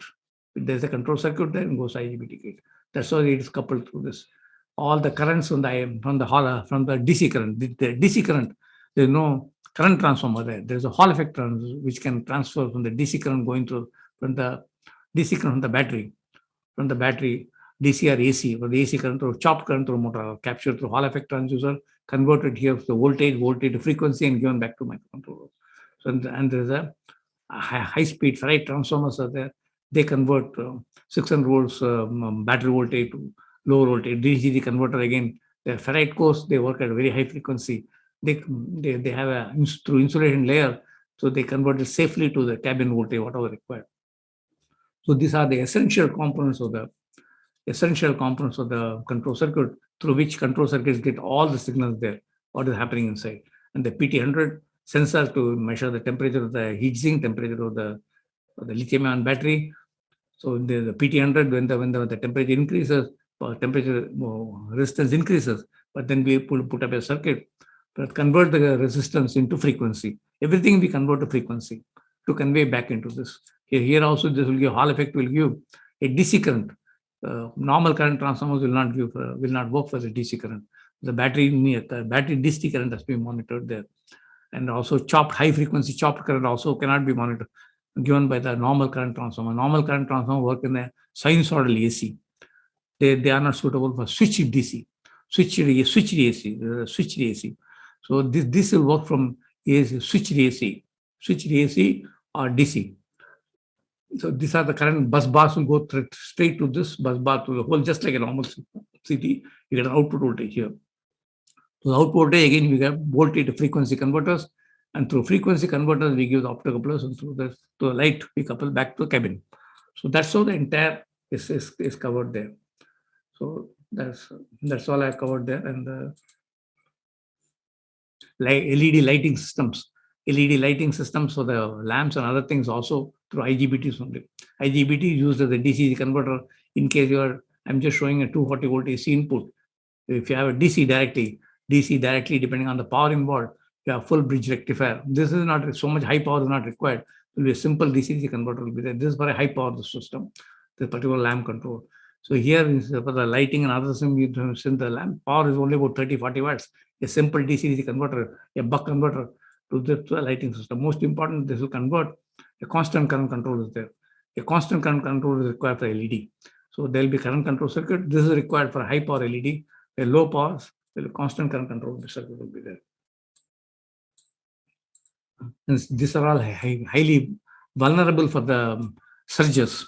So it has to go through a simulation of the lightning surges. All the entire control has to work correctly in case of any lightning, thundering occurring, noise disturbances. So there are standards. There are European standards are there. The mandatory standards like transient. We put a fast transient, means something like high voltage transient you put in the bus, 2000 volts, but a very sharp 1 microsecond fast and so much. Put it on the bus and see the control circuit malfunctions. Should not happen. It is going in a very cloudy area and a thunder is happening. And so instead of you you are putting braking, it is accelerating. That should not happen because the entire thing is electronics. Electronics are very highly vulnerable for surges, electromagnetic surges. So these tests are mandatory for as per the European Union standard. You have to go through the electrical fast transients, static discharge. It has to be immune to all the disturbances. Suppose if you are speaking from a mobile, you should not operate a control inside the car, mobile or walkie-talkie, a powerful radio frequency waves coming inside. So these tests are ensured that before the vehicle goes to work, the car is electromagnetic safe. Mandatory compliances to there are mandatory compliances for all the electronic equipment, and so for the electric vehicle. So for electric vehicle, if you have a non-conventional cars, this is not required. These standards will get added to the electric vehicle. In addition to the crash tests of the mechanical, those tests are already there. These tests will become the predominant. They're also equally important tests to clear. So with this, I think I've stopped this. I'm very glad to come to the KPIT Sparkle session. I'm told it's to motivate the students to get the new ideas. So the electronics, as like any other field, invention is unlimited. So there's no end to the invention. Improvement keeps on happening. So even my age is I'm 75, but still the topics keep giving new and new devices are coming. It's more motivated for me to keep doing this. That's why I'm also doing this. All the journey which you have seen this, how it has gone through from 1953 up to 2022 is a long journey through invention of so many devices. This is not the end. Newer devices are coming, newer chips are coming, better softwares are written, and newer power devices are coming. So there's endless this one. So there's endless development. So people, once you have the hangout on the microcontroller, once you have the hangout on the firmware development, once you have the power devices, I think there is a unlimited, in any area, there is an unlimited scope there, and people should keep addressing that section. I feel encouraged to come there because even I'm 74, but since the topic is still new, it's not an old topic, it's a new topic. So since I'm a design engineer, basically I have to keep in touch with the theories. The electronics was not taught to me as such. The electronics, we just studied vacuum tubes. And the rest of the thing we have won through data sheets and other manufacturing devices. The continuous improvement is there. There's an endless development. And still the development is going on.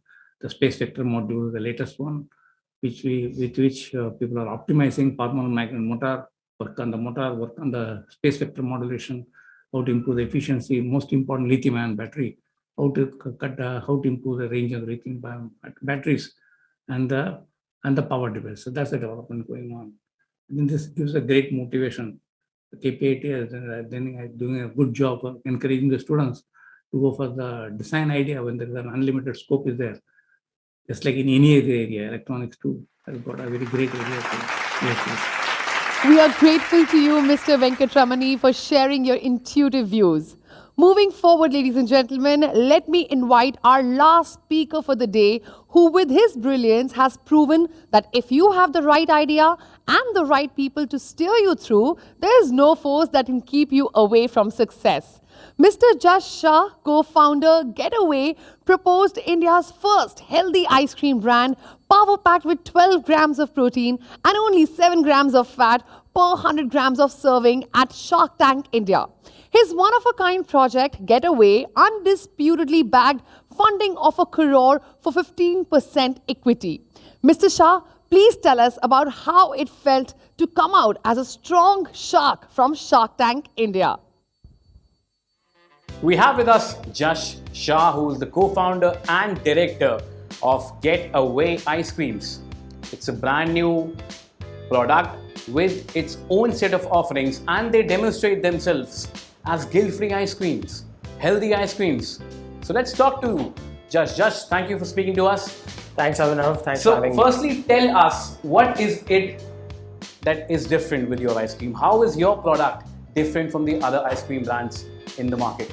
Sure, I think this is the most common question that I get, and I think it's pretty simple. What we do is we incorporate a little bit of whey.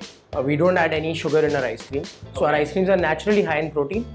They have zero sugar, and they just are about 125 calories per serve. Okay. So that makes our ice cream not just healthy, it has all the functional benefits when you think about it, and also tasty. So the biggest USP for our ice cream is that it's healthy yet tasty. Healthy and tasty. Now, what prompted you to launch such a product mix in the market? Is it because this is completely a blue ocean, it hasn't been ventured into before? What was the thought which was going in your mind when you thought of a product like that? Sure. So I think a couple of points I'd like to make here. One biggest thing, like you mentioned, it's a blue ocean for us because no other company in India had tried it before. So we definitely wanted to innovate in this space and create a healthy product. So we thought, why not look at desserts as a category, which is the least innovated, and try our hand at ice cream. Okay. Also because ice cream is something that I hold very dear to my heart, and I have a scoop of ice cream every day. Okay. So it was the easiest thing for me to think about and innovate. You love ice creams. I love ice cream, absolutely. Who doesn't? Okay. Now, if I assess the market, of course, we spoke about blue ocean strategy, but the market is hyper competitive. Everybody wants something new, especially when it comes to the food and beverage category. Now, what do you see as the biggest threat in the market and biggest risk which can be there while you are scaling up? So I think, in today's day and age, the biggest threat or risk to any business is technology. Because of technological innovations, if you're not ahead of the curve, you missed out on a lot of things. Think about a brand like Kodak, who was the pioneer in photography. Couldn't match up, couldn't live up to that space. Normal cameras just went completely out of business, right? Similarly, think about a floppy disk or a CD. No one uses them any longer. So constantly, even in the F&B space, there have been innovations. There are new diets that are coming across, and these are no longer fads. Okay. People used to think about a ketogenic diet or a vegan diet as a fad, but they have been there since the past 3-4 years and continue to be. And that market is still growing. So day by day, month by month, there are constantly new things coming up in the market. And I think staying ahead of the curve with technology, with innovation is something that we are focused on because that can also be the biggest threat to any business today. Biggest threat to any business. Now that brings me to the question, every successful businessman needs a mentor, especially in the new startup ecosystem. All of us need guidance because practically we are first generation entrepreneurs. Absolutely. Now, where do you get your inspiration from and who's your mentor, if I may ask? Sure. So I think inspiration-wise, my mom's my inspiration. She is 50 plus years old, and she's also the co-founder with me in Get-A-Whey, and she manages the entire operations. So she has been that motivating person, that inspirational factor in my life. Not just from the days we started Get-A-Whey, but also since early childhood. She's always been involved in businesses. She's scaled and grown multiple businesses. So I think, yes, my mom would be that person, and my mentor would be my grandfather, my late grandfather.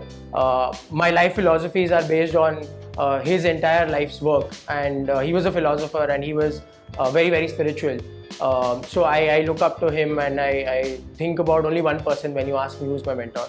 Great. So it's like a typical Gujju family getting inspiration of business from the people within the community and the family. Now, let me ask you this. Has education any role to play in the future of your business? I mean, is there any advice you have for young entrepreneurs, who consider education also as one of the prime benchmarks when they move forward in their venture? No, I think absolutely. I think if you're not looking at education as something which is the most basic thing to achieve something in your life, professionally, I think it's just a no-brainer today. Everyone listening to this, or even thinking about should I study further, has to have only one thing clear, that you have to study, otherwise you're going to be left behind. Okay. Also at NMIMS, I was fortunate enough to have the sort of faculty members, the sort of professors who came from backgrounds from the industry.